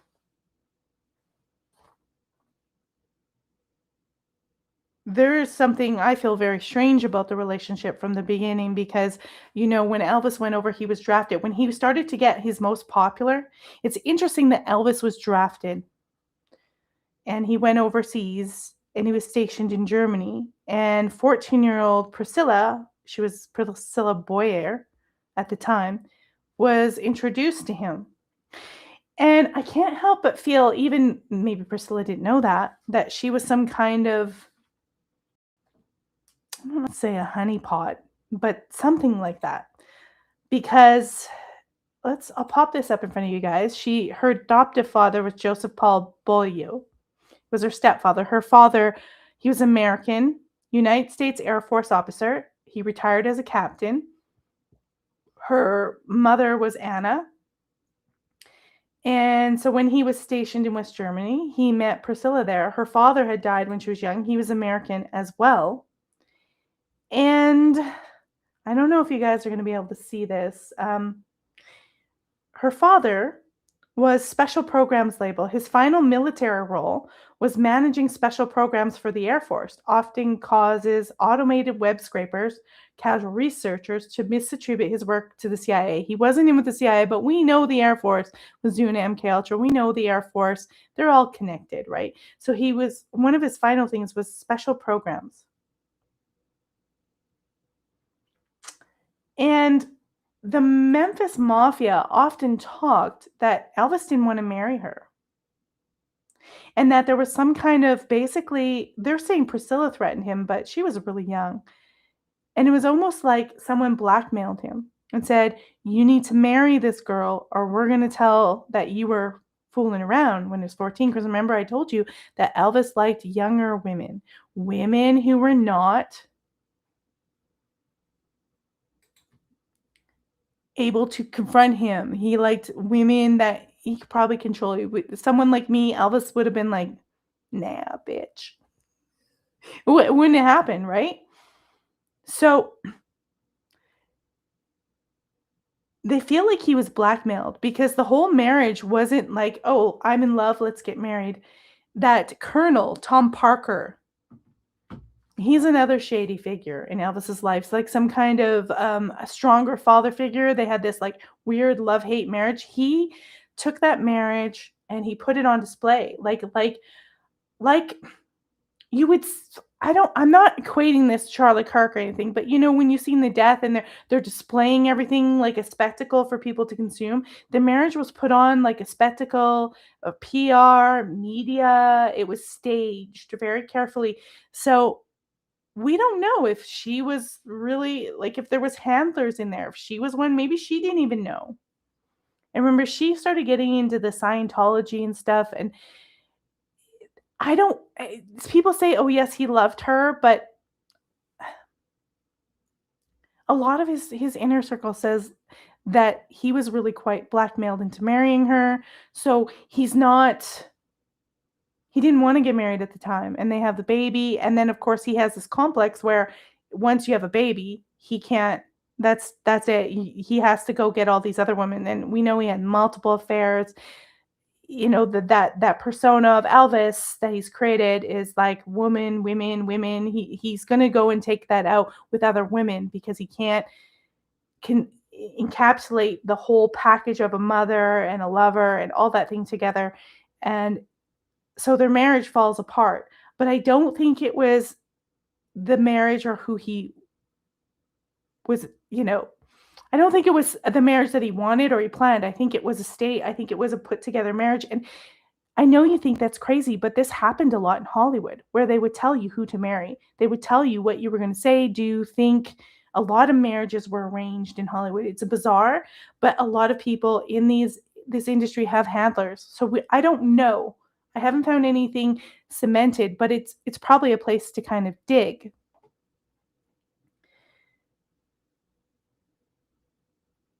Boom. And that brings us into a ton of videos we have. He had several girlfriends, but the girlfriend that he was with at the end was Ginger Alden, and they were engaged to be married. And she talks about his last day. So we're going to go into his last day, and she talks about, they're military, a lot of military parents, which is a red flag when you got all these military parents. And I find it interesting. It's almost like they're like, oh, Elvis is getting too big. The FBI had him on a list. They're like, let's send him over. Let's ship him over. Let's do the draft. Let's figure out a way to get him under our thumb. And I don't even have the whole well-rounded history with Tom Parker, but the Colonel Tom Parker is a very interesting figure. So we're going to go on to his last days. We're also going to look at some interviews. One of his relatives on the Presley side has a YouTube channel, Donna Presley, and we're going to take a look at what she has to say about Elvis and the suspicions and what was going on in the last days, that things in Graceland were getting really weird. There was in and out, people battling for Elvis's attention, battling for power, all those dynamics that happen with fame and celebrity. And we got to change the scene here. There we go. That's what I want.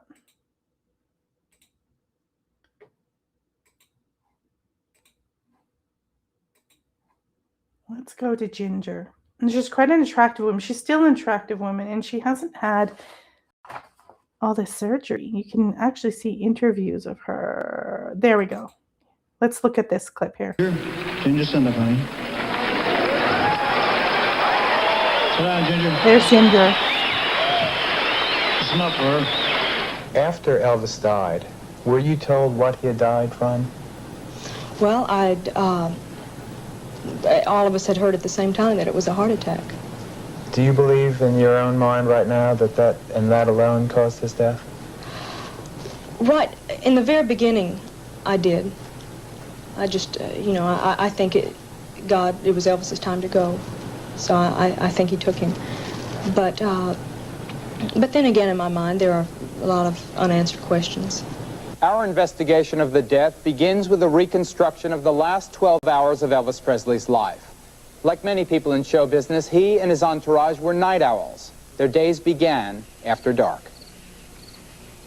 About an hour before midnight, on the night before he died, Elvis had a dentist appointment with a dentist named Lester Hoffman. Accompanied by his fiancée Ginger Alden, his cousin Billy Smith, and longtime friend Charlie Hodge, Elvis drove out of Graceland, his famous home in Memphis, Tennessee. The next day, August 16th, was the scheduled beginning of another concert tour, and Elvis wanted to get his teeth cleaned and 2 fillings replaced before he went out on the road. We returned back to Graceland at about 1:30, and Elvis and I went upstairs, and Elvis turned on the television in his room to relax for a little while. Then Elvis started talking about his tour and started talking about our wedding plans and about announcing our engagement at his Memphis concert. Then it was about 4 o'clock, and I asked Elvis if he still wanted to play racquetball, which he had mentioned playing earlier, and he said yes. Elvis got in touch with Billy Smith, and Billy and his wife Jo came up at about 4:30. We went down to play racquetball. So Elvis really seemed like he was in a good mood. He played racquetball for a little while and then went and played the piano.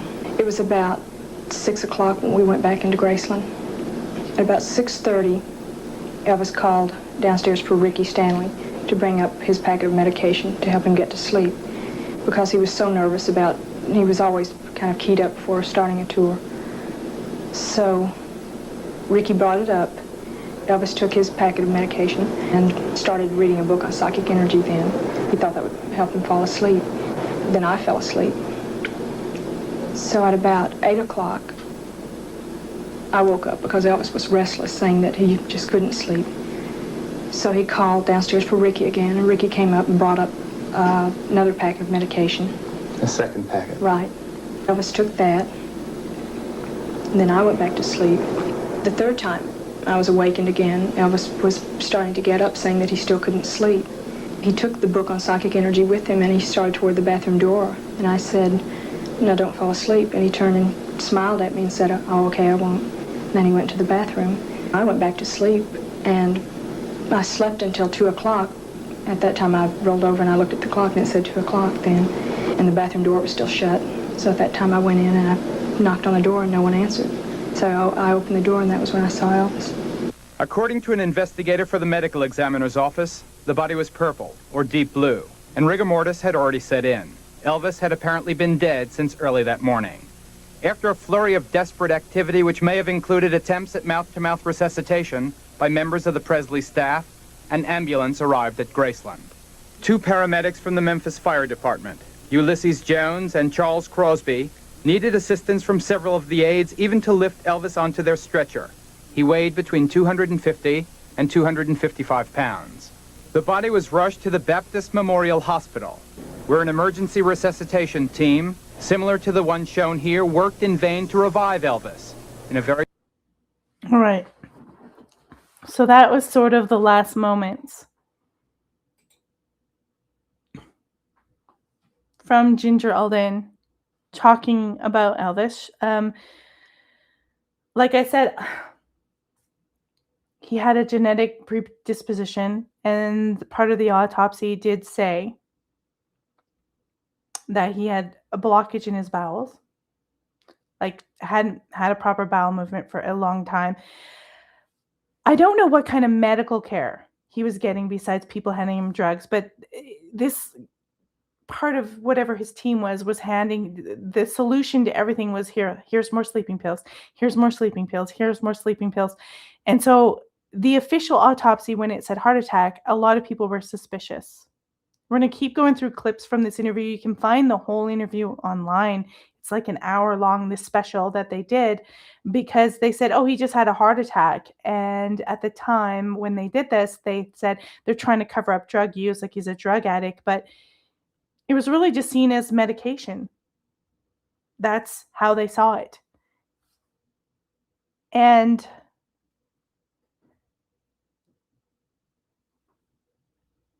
Hold on here for a minute. We're going to go back in. Take a look at this. Because I don't know who was. No, actually, we do. We have a clip of who the doctor was. And police officers' suspicions of his death. And I don't know which order they go in. I long forgot. And then we'll get into his cousin. And then we're going to get into the current stuff with Priscilla and the legal battles. And Elvis always said that he didn't want Priscilla Presley, to have anything to do with Graceland. In fact, she legally was ordered on the divorce that she couldn't use the last name Priscilla. And I want to make it noted that obviously she did use the name, or she couldn't use the name Presley. Obviously she can use Priscilla. She couldn't use the Presley name. But they went back to court. There was a settlement, and then she said no, and she wanted more. And she got a phenomenal settlement. Like, they gave her a lot. And months before Elvis's death, and Elvis, he has this poverty shadow as well, where the poor person in him and the child in him, this is why he's always eating, having fantastic stuff, and the rings and the materialism, because it's his shadow self. The spiritual enlightenment self's there, but the shadow self is taking over, and you see him eating a lot, spending a lot of money. So he wasn't always as financially sound as it would seem. He was in bankruptcy a lot. There was a few times he was almost in bankruptcy because of his spending habits, and his father wasn't very happy. But Priscilla Presley had put a lien on Graceland months, like 3 or 4 months before his death. So she was trying, there's all these people trying to suck everything and the money and all this stuff out of Elvis. And you can tell in some of the last films, he's exhausted. He's, uppers, downers. He's trying to do 2 shows a night, in Vegas. Like, he's just traveling, and he's exhausted, and he wanted to reformulate things and go in a different direction. And there was a lot of people that he was ousting and getting rid of. And there was a lot of contention and fighting. So there's a lot of shady figures going around. Priscilla's one of them. Colonel Tom Parker. I know Elvis wanted to go to Europe, but he never did, because this Colonel Tom Parker, he was in charge of things. He couldn't go to Europe, even though he's European. I think there was some criminal thing in why he couldn't. So there's a lot of stuff going on here in the months before his death. So people start to question about drugs, and it started to become like, what's going on here? Obviously, people were devastated, upset, totally. I mean, the outpouring of grief on Elvis's death, because people are seeing the egregore. They're seeing the positive Elvis. They don't really know all this dark stuff. So people start questioning the autopsy, and there was people who were present who were saying, no, there was other stuff there in the autopsy that they're not releasing. So let's check it out. Causes. Maurice Elliott, spokesman for Baptist Hospital. We never confirmed them, and we were not able to disagree with them either, because of the fact that we are required to maintain the confidentiality of these records as a private patient as they now stand. Leading inevitably, Mr. Elliott, to speculation that the staff of Baptist Hospital arrived at a different conclusion than the staff of the medical examiner's office. Well, yes, obviously that speculation does exist, but there's just no way we can comment on it or put it to rest, really, and still maintain our obligation to respect the confidentiality, or to maintain the confidentiality of the information. But there is one doctor who was present at the autopsy who did consent to talk with us on the record. His name is Noel Florendo, and he was an assistant to Dr. Muirhead. Dr. Florendo was called in on the autopsy because he's an expert in the use of the electron microscope. Working now at another hospital in Memphis, Dr. Florendo had the courage to tell us what really happened in the autopsy room. Remember, Dr. Francisco is the Shelby County medical examiner who announced Elvis had died of a heart attack, but Dr. Muirhead is the man who actually supervised the autopsy. Dr. Florendo, in your medical judgment, Was there any evidence that Elvis Presley died of a heart attack? From what I saw grossly and from what my limited judgment was at that particular time, there was no gross evidence of a heart attack. There was no gross evidence of a heart attack? No gross evidence of a heart attack. Were you surprised by Dr. Francisco's announcement that he had died of cardiac arrhythmia? Personally, yes, I was surprised. What is cardiac arrhythmia? Cardiac arrhythmia, best explained, is an irregularity in the heartbeat sufficiently irregular enough to cause death. And in Elvis Presley's case? I could not find any morphological evidence of that, and indeed, I do not think there is any morphological evidence grossly to substantiate cardiac arrhythmia. So in your opinion, he did not die of a heart attack? In my opinion, I did not see any evidence of a heart attack morphologically. Morphologically meaning? Meaning there was no gross evidence of a heart attack. I understand that you agree with Dr. Muirhead's conclusions. Yes, I agree with Dr. Muirhead's conclusions. And those conclusions being? Polypharmacy. That Elvis Presley died of the interaction of several drugs. Most probably, yes. Despite the contention by many officials in Memphis that Elvis Presley died of, quote, natural causes, that contention is disputed by scientific evidence uncovered here at the Bioscience Laboratories in Los Angeles. Bioscience was one of the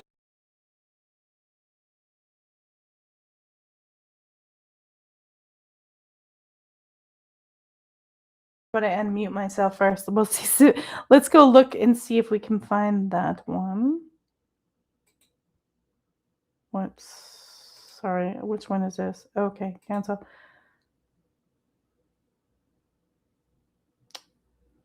I'm trying to find the actual video. We got a couple one. This is the actual doctor who gave him this evidence. We're going to look at the police officer's suspicion first, and then we'll look at that. His early demise. I don't think anybody should die at 42. John O'Grady is a retired police officer who once headed the narcotics detail of the Los Angeles Police Department. Now a private detective, O'Grady frequently worked for Vernon Presley, Elvis's father, finding out who was supplying his son with drugs. There were several investigations between 1969 and 75, concerned primarily with Elvis's life on the West Coast. In your opinion, should his attending physicians have noticed the fact that he was abusing these drugs? He'd either have to be a retarded alligator not to notice that, or a totally incompetent medical doctor. In your opinion, did the doctors therefore contribute to Elvis Presley's death? Was Elvis Presley murdered, in a sense? I think anyone that's abandoned and given something that causes their death for whatever reason is murder.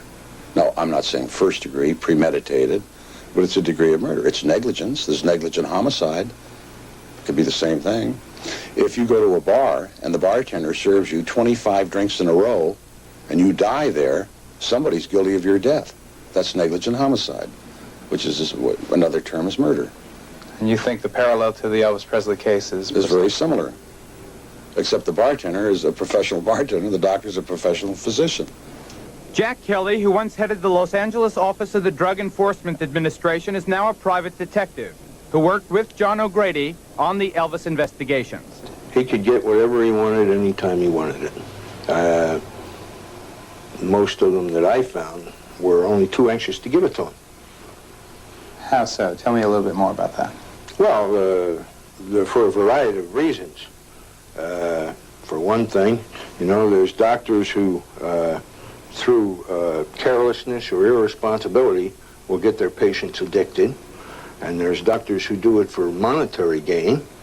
And there are doctors, dentists, who... All right, we're going to play the rest of it where they talk about the actual doctor. Just get this stuff up. Initiated proceedings to suspend or revoke Dr. Nick's license to practice medicine, principally because of the way he cared for Elvis Presley. We have charged him with unprofessional conduct, gross incompetence, gross ignorance, gross negligence, and gross malpractice concerning his dispensing of narcotic substances.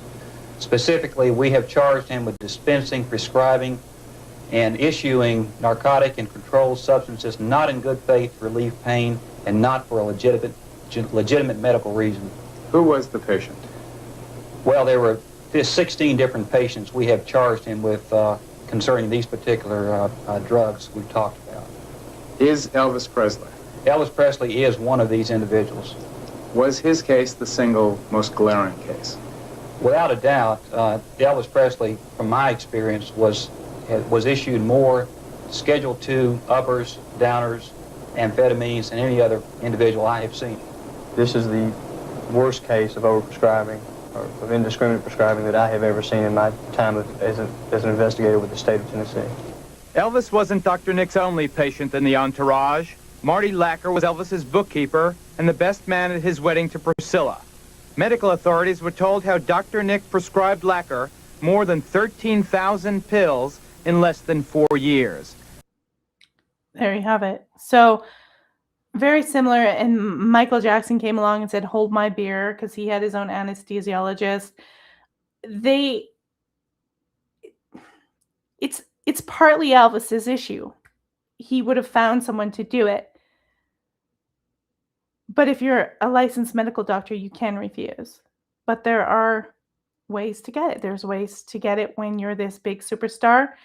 And I don't doubt, that there's this sort of thing in Hollywood or the music industry where there's people who will get it for you, who will connect you, who have doctors who will work for them. That wouldn't surprise me if we saw that component happening, that this is typical. In Michael Jackson's case, like I said, he had his own anesthesiologist. Who has their own anesthesiologist? And so it goes on. We'll go back to that one. But it goes on to talk about the suspicious proceedings that happened in the Elvis death situation, where things weren't properly investigated, covered up, certain procedures weren't followed. It's like people were just wanting to say, oh, he just had a heart attack, and they didn't want you to know about this huge drug thing. Because I don't doubt there's pill pushers, there's people in these industries who will say, yeah, we'll just get you that. Just keep singing. Just keep doing this. Money, money, money, money, money. And they don't want you to know about that. So I have no doubt in my mind that that was probably happening. And Elvis's shadow is in control here. His whole darker element, the negative part of him is pushing and for this as well, because he wants to keep going. He has to keep that egregore alive. He has to keep the Elvis icon. And we feed it all. We're feeding Elvis. We're feeding all that stuff. So this is when the magic, the creation, and the stuff goes dark, goes bad. Too much light, you get a whole lot of darkness that follows forth. Typical Jungian. So let's go back and look at some of the processes that were totally neglected after Elvis died. Let's see here. Boom. Here we go. Or scientifically possible to know for sure why or how he had died, the Memphis police declared this case closed. Item: Dan Warlick was the man in charge of the medical examiner's investigation. Dr. Jerry T. Francisco, his boss, claimed Warlick had made an extensive search for drugs at Elvis's home, Graceland. In fact, Warlick admitted to us that he had never searched the house trailer of Graceland's resident nurse, the house trailer where all the drugs No were kept. police investigation, no search Item: for drugs. Elvis's stomach contents were destroyed without ever having been analyzed. Item: there has never been a coroner's inquest. Item: the Shelby County District Attorney was never officially notified or asked to determine if there were any violations of criminal law. Item: no attempts were made even after the toxicology reports were completed to find out where Elvis had been getting all those drugs. Item: all the photographs taken of the death scene, all the notes of the medical examiner's investigator, and all of the toxicological reports allegedly prepared by the medical examiner are missing from the official files. Item: officials of the county government believe there's been a cover-up. The Elvis mystique completely pervades the Memphis area. And if there are individuals who are so concerned with the mystique that they do not care to know the truth, then I feel that somewhere along the way, someone has to take it upon himself to see that the truth is brought out. But you definitely feel there's a cover-up. I'm positive. All right. So there you have it. Nothing was done. It was shut down, and just he had a heart attack, natural causes, and a lot of the process that you would go through, no police investigation, no, oops, this is missing. Oops, the pictures of the crime scene are the scene are missing. Oops, stomach content analyst, which they would do, didn't do it, threw it out. It's the process that they're supposed to go through. And I don't know what they're doing. Are they trying to cover up? Are they trying to keep the image clear? What's going on? We don't really know, but it's bizarre. Are they trying to make Elvis's brand, look clean, like nothing happened?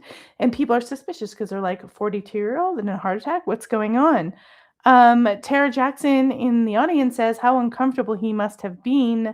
I wonder if he was on opiates of any kind. Probably. Remember that, and this is the early years of people starting to take medication, and we know a lot of this stuff comes from MK Ultra. They're experimenting on people. They're experimenting with these drugs.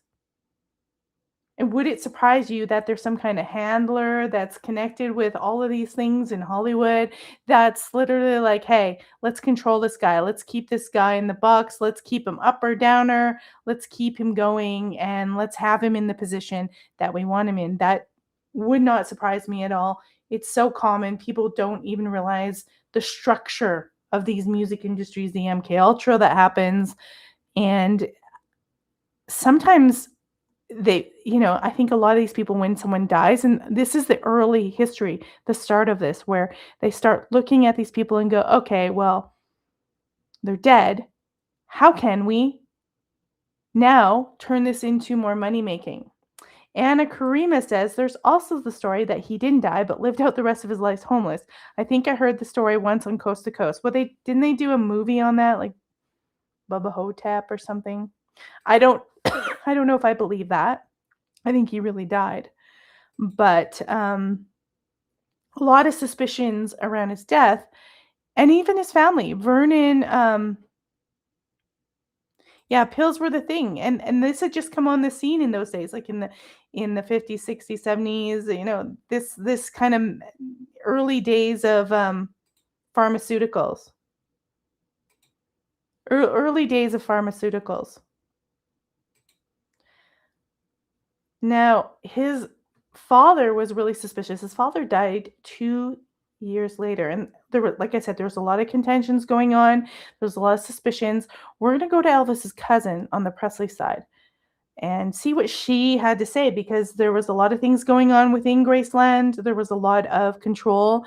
Some people think he was trying to break away from the colonel who was controlling his life. He had this sort of power over Elvis. He made things happen. He had the connections. He helped get Elvis's career into a mega situation, but he also isolated Elvis from everyone. Was he a handler? He was from somewhere in Europe. Was he from the Netherlands or something like that? Yeah, he might have been Dutch, and then he came to America when he was younger. Was he his handler? We don't know, but he had a lot of control over Elvis, and Elvis might have been trying to break away from that control and going in a different direction.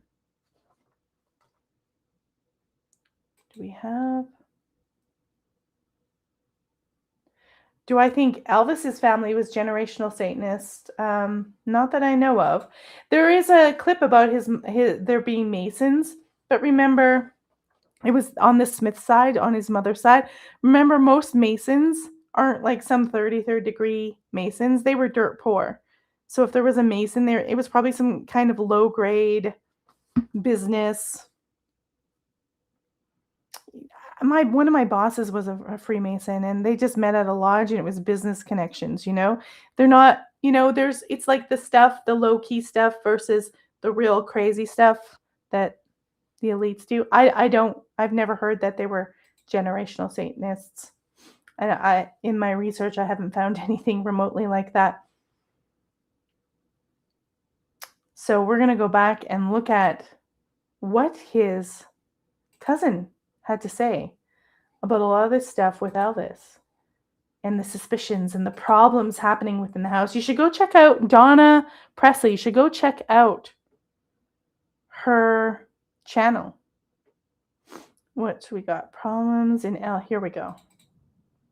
Some of the men, it became easier if Elvis remained heavily medicated. Because, after all, a medicated Elvis was less likely to make sudden plans or call everyone into action. At that same time, another problem was quietly growing. There was constant maneuvering among the people in the house. Everyone seemed to have their own agenda. Some wanted influence, some wanted closeness to Elvis, others wanted status, money, or simply the appearance of importance that they came from being near him. It created a very complicated human situation.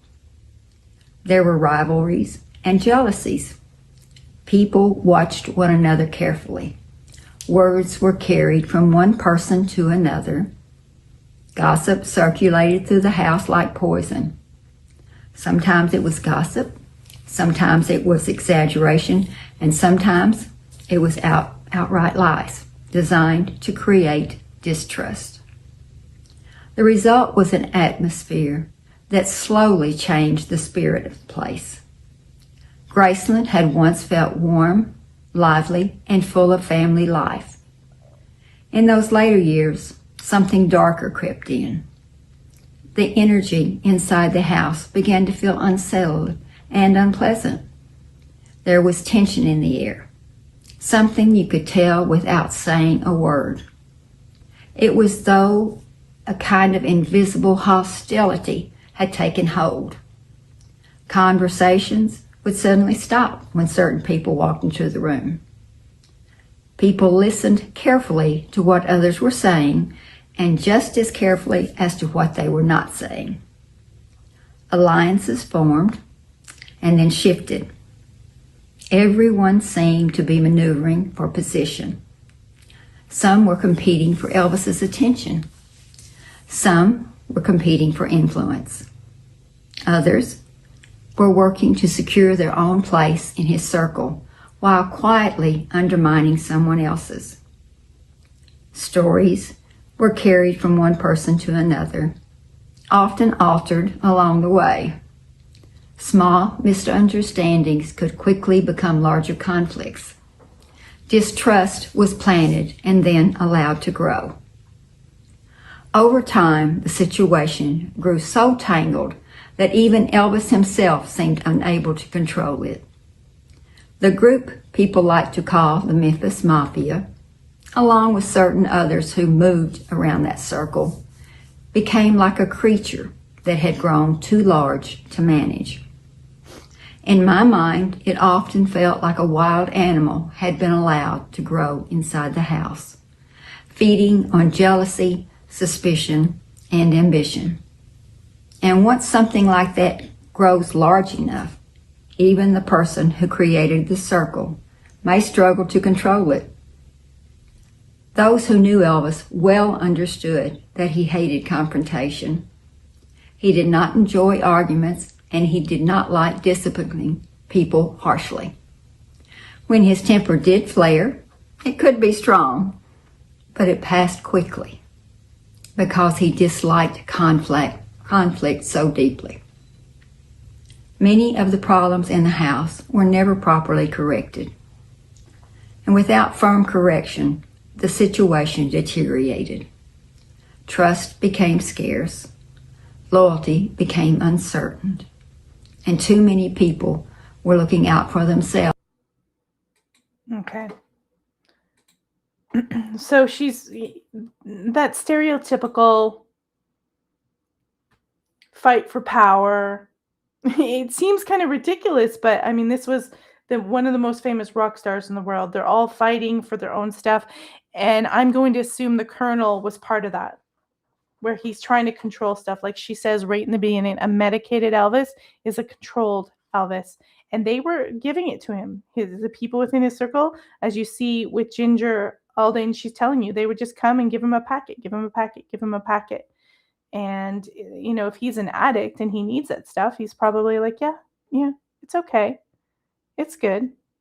So here she is. I believe in this one, she is talking about how she starts off. She's talking about Vernon Presley in this one. She's talking about his suspicions and how even probably some of those people like the Colonel and stuff would try to separate Elvis from his father. That typical stuff. Isolate you from people. Make sure that you couldn't get to people who were going to give you good advice. Same thing happened with Michael Jackson. It's like a template for these rock star egregores, these mega superstars. And so she's talking about Vernon Presley and his suspicions and how they felt that Elvis's death was very suspicious. He was not delusional, and he was certainly not ignorant. This was the man who spent his entire life taking care of Elvis Presley. In the home, in the business, among the staff, and within the shifting circles of people who surrounded my cousin. He knew who was who. He knew what was what. He saw the undercurrents better than anyone. To dismiss him is to misunderstand entirely the position he held and the knowledge he possessed. With my hand on my heart, I can say this truly. Uncle Vernon's conviction that there was foul play in Elvis's death was not the rambling of a grieving father. It was the conclusion of a man who had seen too much, far too long, and who recognized exactly what he was looking at. There were people around Elvis with both capability and the opportunity to cause him harm. And there were people with very real motives, financial, professional, and personal. These are indisputable realities of Elvis's final years, not inventions. In the months leading up to August 1977, many inside the house knew that Elvis was preparing to make major changes. Certain members of the entourage were about to be dismissed. Tom Parker's grip was weakening. Elvis was now mature, seasoned, and preparing to take full control of his own career. That was not speculation. It was spoken of openly among those close to him. Elvis was also feeling positive. He was planning a new path, a new regime, and a new chapter. This enthusiasm is documented by those who saw him right before his death. He was not hopelessly sick.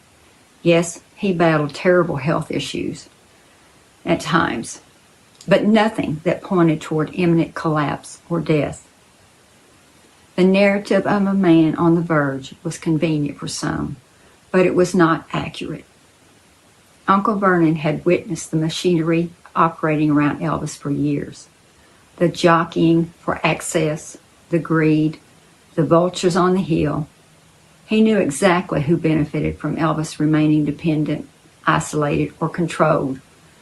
Some inside the home feared being removed. And there were also individuals outside the immediate household whose positions, influence, or financial stability depended heavily on Elvis's status remaining unchanged.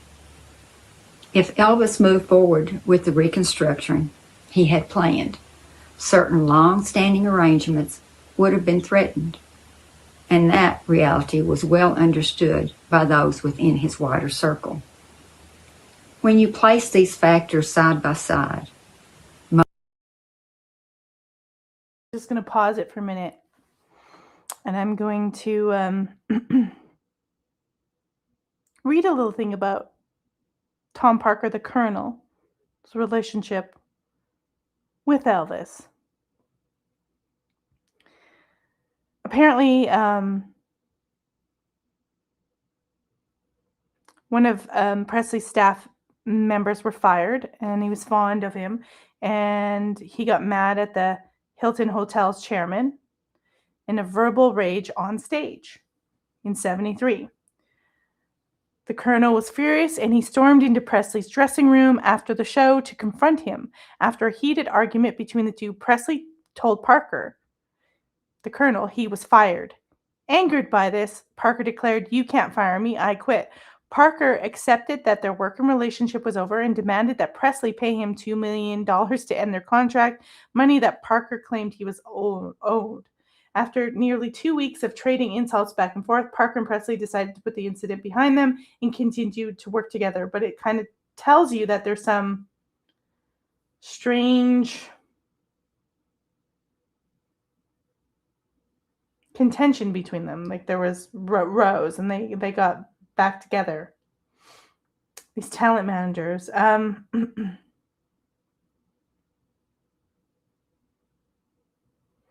Apparently there was discussions about Presley co-starring in A Star Is Born with Barbra Streisand, but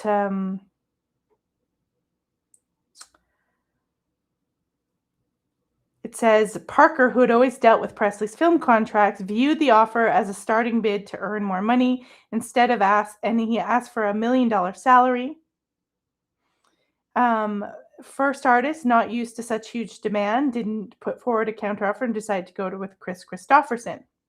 Parker later claimed that Presley had asked him to make the contract so demanding so they would not offer him the part, although Presley's friends have contradicted the colonel's statement because they said Presley was furious at losing the role. So Parker was starting to get greedy and do things that, really wasn't, very good. But it says, by the time Parker was aware that Presley needed a rest from touring and the chance to deal with prescription drug addiction, he phoned Presley's father once to suggest taking time off for several months, but Vernon Presley told Parker they couldn't afford to stop touring because of Elvis's lavish lifestyle. Vernon also threatened to find a new manager if Parker wouldn't continue to tour Presley. I don't know if that's true or not. You got to wonder who's giving him this drugs. And this is for the remainder of Presley's life, Parker saw little of him. The two had become almost strangers. False reports in the media suggested that Presley's contract was up for sale. And although Parker publicly denied these claims, he had been in talk with Peter Grant of Led Zeppelin about the possibility of him doing a European tour. Despite the new rumors Presley's touring overseas, Parker never followed through with the deal. It's because Parker couldn't go to Europe. He couldn't be there. They say that's one of the reasons. Then it says, on his death, Parker set out to protect the colonel's future income. When he was asked by a journalist what he would do now with Elvis Presley having died, he responded, "Well, I'll just go right on managing him." Almost immediately before even visiting Graceland, the colonel traveled to New York City to meet with the merchandising associates and executives at RCA Records, instructing them to prepare a huge demand in Elvis Presley products. That is a strange thing. This is like Erica Kirk, man. Very strange. He also traveled to Memphis for the funeral. Mourners recalled being surprised at his wearing a Hawaiian shirt, a baseball cap, smoking a cigar, and purposely avoiding the casket.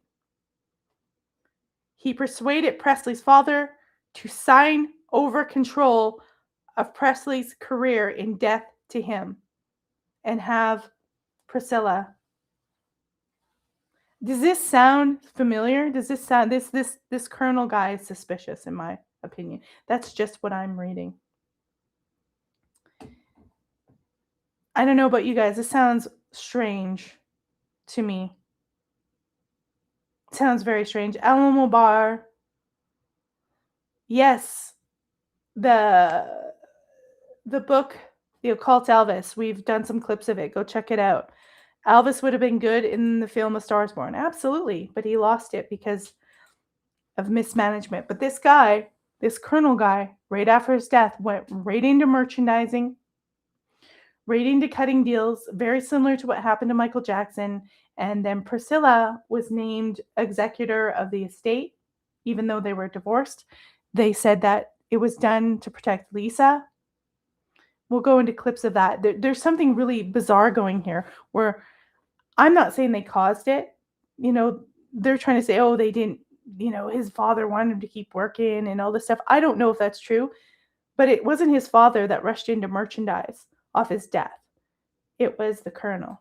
So very suspicious stuff. I think we'll leave this video here because it goes on for 6 minutes. It just gives you the sense that there was a suspicion about his death.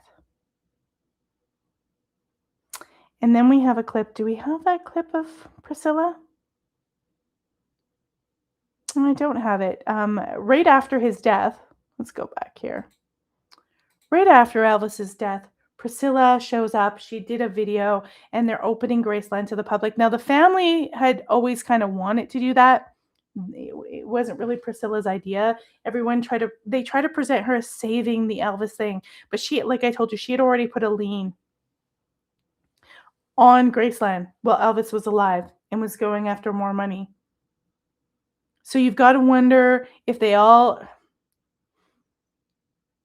you've got to wonder what was really going on. I would have to look at it more, but you know, where there's smoke, sometimes there is fire, and it's really suspicious that they move in and do this. I'm not saying it's like Charlie Kirk, because Charlie Kirk was assassinated, but usually people don't just jump into selling stuff. He's like, basically, well, he's dead, I'm going to keep making money off him. That shows you that the real Elvis was dying, and they were just after the product and the merchandising. And so Elvis never really got to be enlightened. He never really got to go forward with the occult version and the stuff that he did because he was too busy serving the egregore that he created, and everybody wanted a piece of him. So whether or not anyone was responsible for his death, I don't know, but someone was getting the drugs to him. And often these talent agents and all these people in the industry get the drugs to them to keep them going. And I highly doubt it was his father, Vernon. I highly doubt that. And one of the reasons that Elvis had to keep going was because of the debt and paying money to Priscilla and the liens on Graceland. They were causing a lot of stress for him. At the end, he was isolating himself in his room, really depressed. Not a good ending. Not a good ending at all. Wow. I'm glad I looked at it because I always felt that Colonel was suspicious. Anyways, we're going to go into today's time because, as you know, Lisa Marie passed away, Elvis's daughter, in 2023, and her death was the result of she had bariatric surgery, and the scarring from the surgery over time had caused some kind of choke or strangulation on one of her organs, and it caused some kind of some issues. I'm going to look it up officially because I don't want to misquote this. Now, Lisa Marie wasn't talking to her mother for years. She was in control. She's been in control of Graceland and all of that stuff for a long time. And I find Priscilla's behavior during her death and post-death really strange. Now, they're saying she died from natural causes due to a small bowel obstruction. Her bowel was obstructed from scarring, and that caused her to go into cardiac arrest. Now, yeah, she just attended the Golden Globes. Like, it's just the mirroring of this is strange. And she hadn't been talking to Priscilla. She attended the movie about her father, said she loved it, and she kind of was talking to her mother, and her mother was ignoring, her, being sick, and just kind of downed it. So she was in a coma, And her mother did a really strange thing. Her daughter, Riley Keough, was on the way to see her mother, like flying en route. And Priscilla basically ordered her off life support and let her die before the daughter got there. Very interesting. And Lisa Marie was in the process of basically removing her mother from the trust, removing her from everything. Really interesting. I don't know what to say about these people. Priscilla's, her stuff has changed. I know she had a contentious marriage with him, but her actions are really bizarre and people were questioning it. And there was a lawsuit going on against Priscilla. Let's see here. We'll find that. Let's go look at this clip. It talks about the lawsuit. Priscilla's thirst stop. The court paperwork continues, quote, despite enriching herself and extorting millions of dollars from Elvis, she then placed a lien on Graceland on or around April 29, 1977, in the amount of $494,024.49, more than $2.2 million, adding pressure to Elvis less than 4 months before he died on August 16, 1977, from a heart attack and drug complications. Here's the key quote. Priscilla exerted undue pressure on Elvis, pushing him to his death. Okay, and that's one of the reasons why he had to keep working and he had to keep taking the meds and keep doing 2 shows a night. That's what they're saying. Where is the other one? I have another clip about Priscilla. Let's see if it's this one here. Cruz and Kevin Fialco, they are self-described entrepreneurs who were really big in the world of Elvis Presley memorabilia. And they apparently started working with Priscilla Presley, right? Elvis's widow, years ago, helping her manage her brand and use her name, image, and likeness to make money. That's what the lawsuit alleges. But they also allege that Priscilla was making moves behind their backs to get more money for herself and basically cut the two of them out of future deals. So in addition to what is now 16 claims related to this business, things like breach of contract, intentional interference with prospective economic advantage, the plaintiffs lay out a lot of alleged drama they say was happening behind the scenes. And those accusations do not paint Priscilla in a flattering light. No, no, no, no, no, no. So Elvis and Priscilla, as you may know, had just one child during their brief marriage, a daughter named Lisa Marie. Elvis died in 1977, and as Lisa Marie grew up, she and her mother apparently had this tumultuous relationship. Elvis had apparently left his entire estate in a trust to Lisa Marie, which she inherited when she turned 25. The original lawsuit that we're talking about here says that in 2010, Lisa Marie ended up listing Priscilla and Barry Siegel as co-trustees. So Siegel, by the way, was Priscilla's longtime financial manager. When Lisa Marie allegedly found out that they were reportedly mismanaging her money, she changed the trust to make herself trustee and listed her son Ben and daughter Riley Keough as the ones who would inherit. Then we go to June of 2022. So Lisa Marie, Priscilla, and Riley, who's a famous actress, by the way, signed their handprints outside of the Chinese Theater in Los Angeles as the Baz Luhrmann film Elvis, starring Austin Butler, made its premiere. Talking lawsuits, let me call out expert. Okay. So very strange. Siegel. Interesting last name. Anyone in the audience? Interesting last name. I thought I had another clip, but it might have not uploaded properly. But Priscilla's behaviors are crazy. She also took her granddaughter to court after the death over the property, over stuff. So she is just. This is really bizarre behavior for somebody, who just lost their daughter. Yeah, I don't think the other one didn't upload, but it was, as you can see, what I'm trying to point out here is this behavior of wanting the greed and wanting the money and wanting the control and wanting the power, presenting her as somebody who saved the estate. And what essentially, in my opinion, happened was they're living off the ghost of Elvis. They're living off his egregore, and they want to control it. They want the money to coming to them. They screw over anybody. And it's such a bizarre thing to take your daughter off life support before her daughter can get there and have a chance to say goodbye. Or even let her stay longer to see if she actually comes through. She made a really fast, hasty decision, and then she was taking her granddaughter to court. And this was all around the time when Lisa Marie was removing her because they were mismanaging the money and probably trying to, siphon off money from the state. It would be interesting to know more who that Siegel guy was. And remember, she's been in with Scientology, so she's in with powerful people. Priscilla Presley, I don't trust her. I don't trust her. A lot of people think she's great. I do not trust Priscilla Presley, you guys. Let me see if I can find something out. Priscilla movie, I wouldn't go see that. Priscilla tries to present herself as the love of Elvis's life, and I don't think she necessarily was.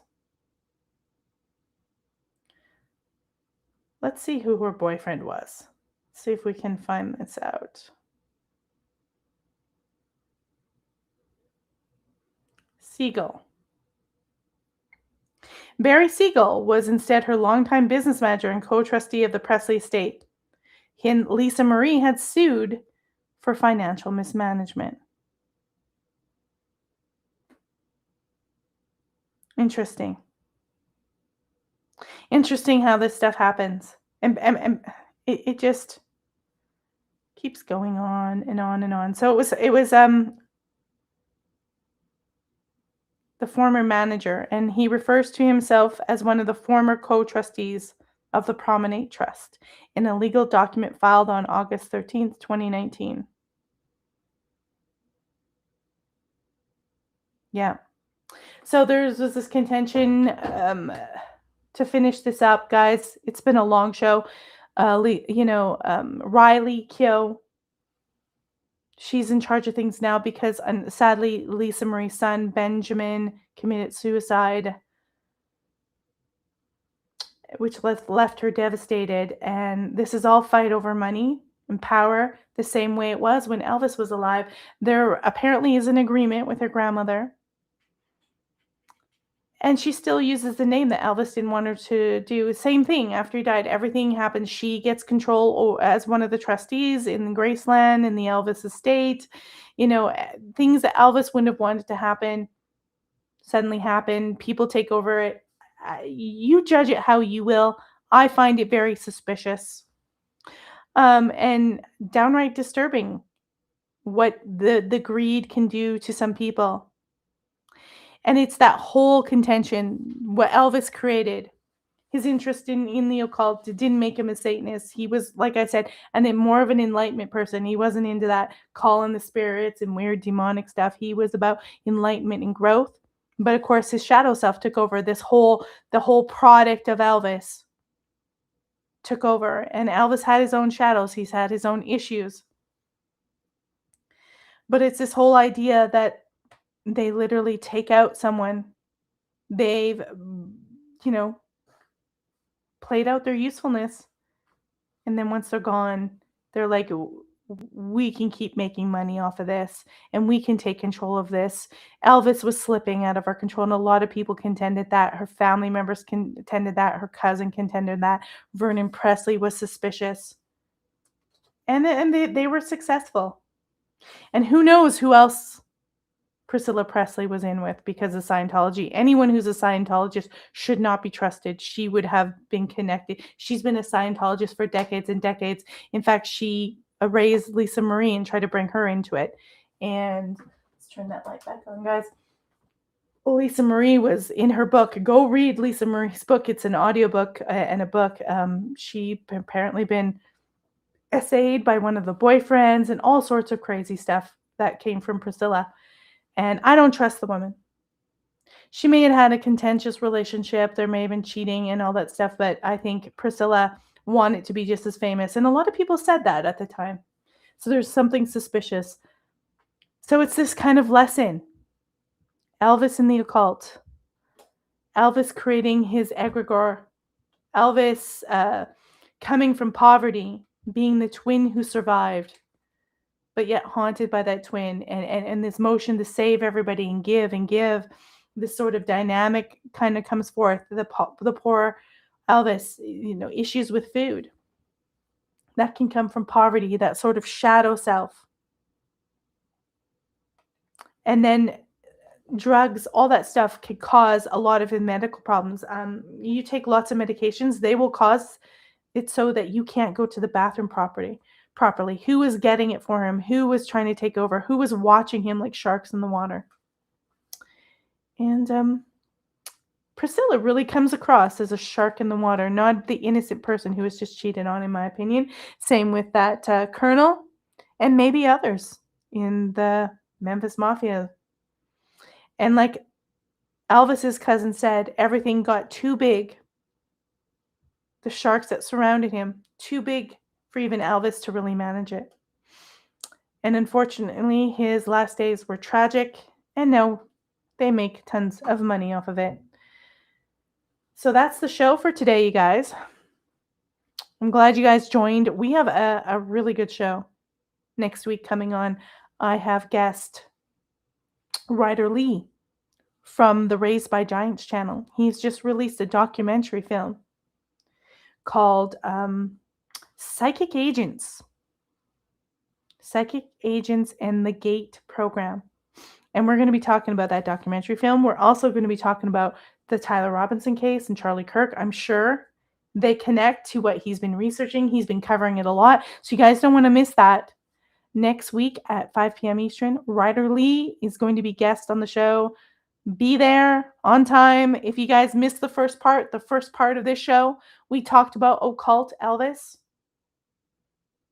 the creation, what he believed. Please check that book out by Miguel Connor, the Occult Elvis book. It's really good. It goes into much more depth about the Jungian shadows, about the dynamics of his childhood, how he created it. It's a fantastic book. And remember, if you're not subscribed yet, subscribe to the channel. You can support us by just doing that and giving this show a thumbs up. You can also become a member. We have some great members already.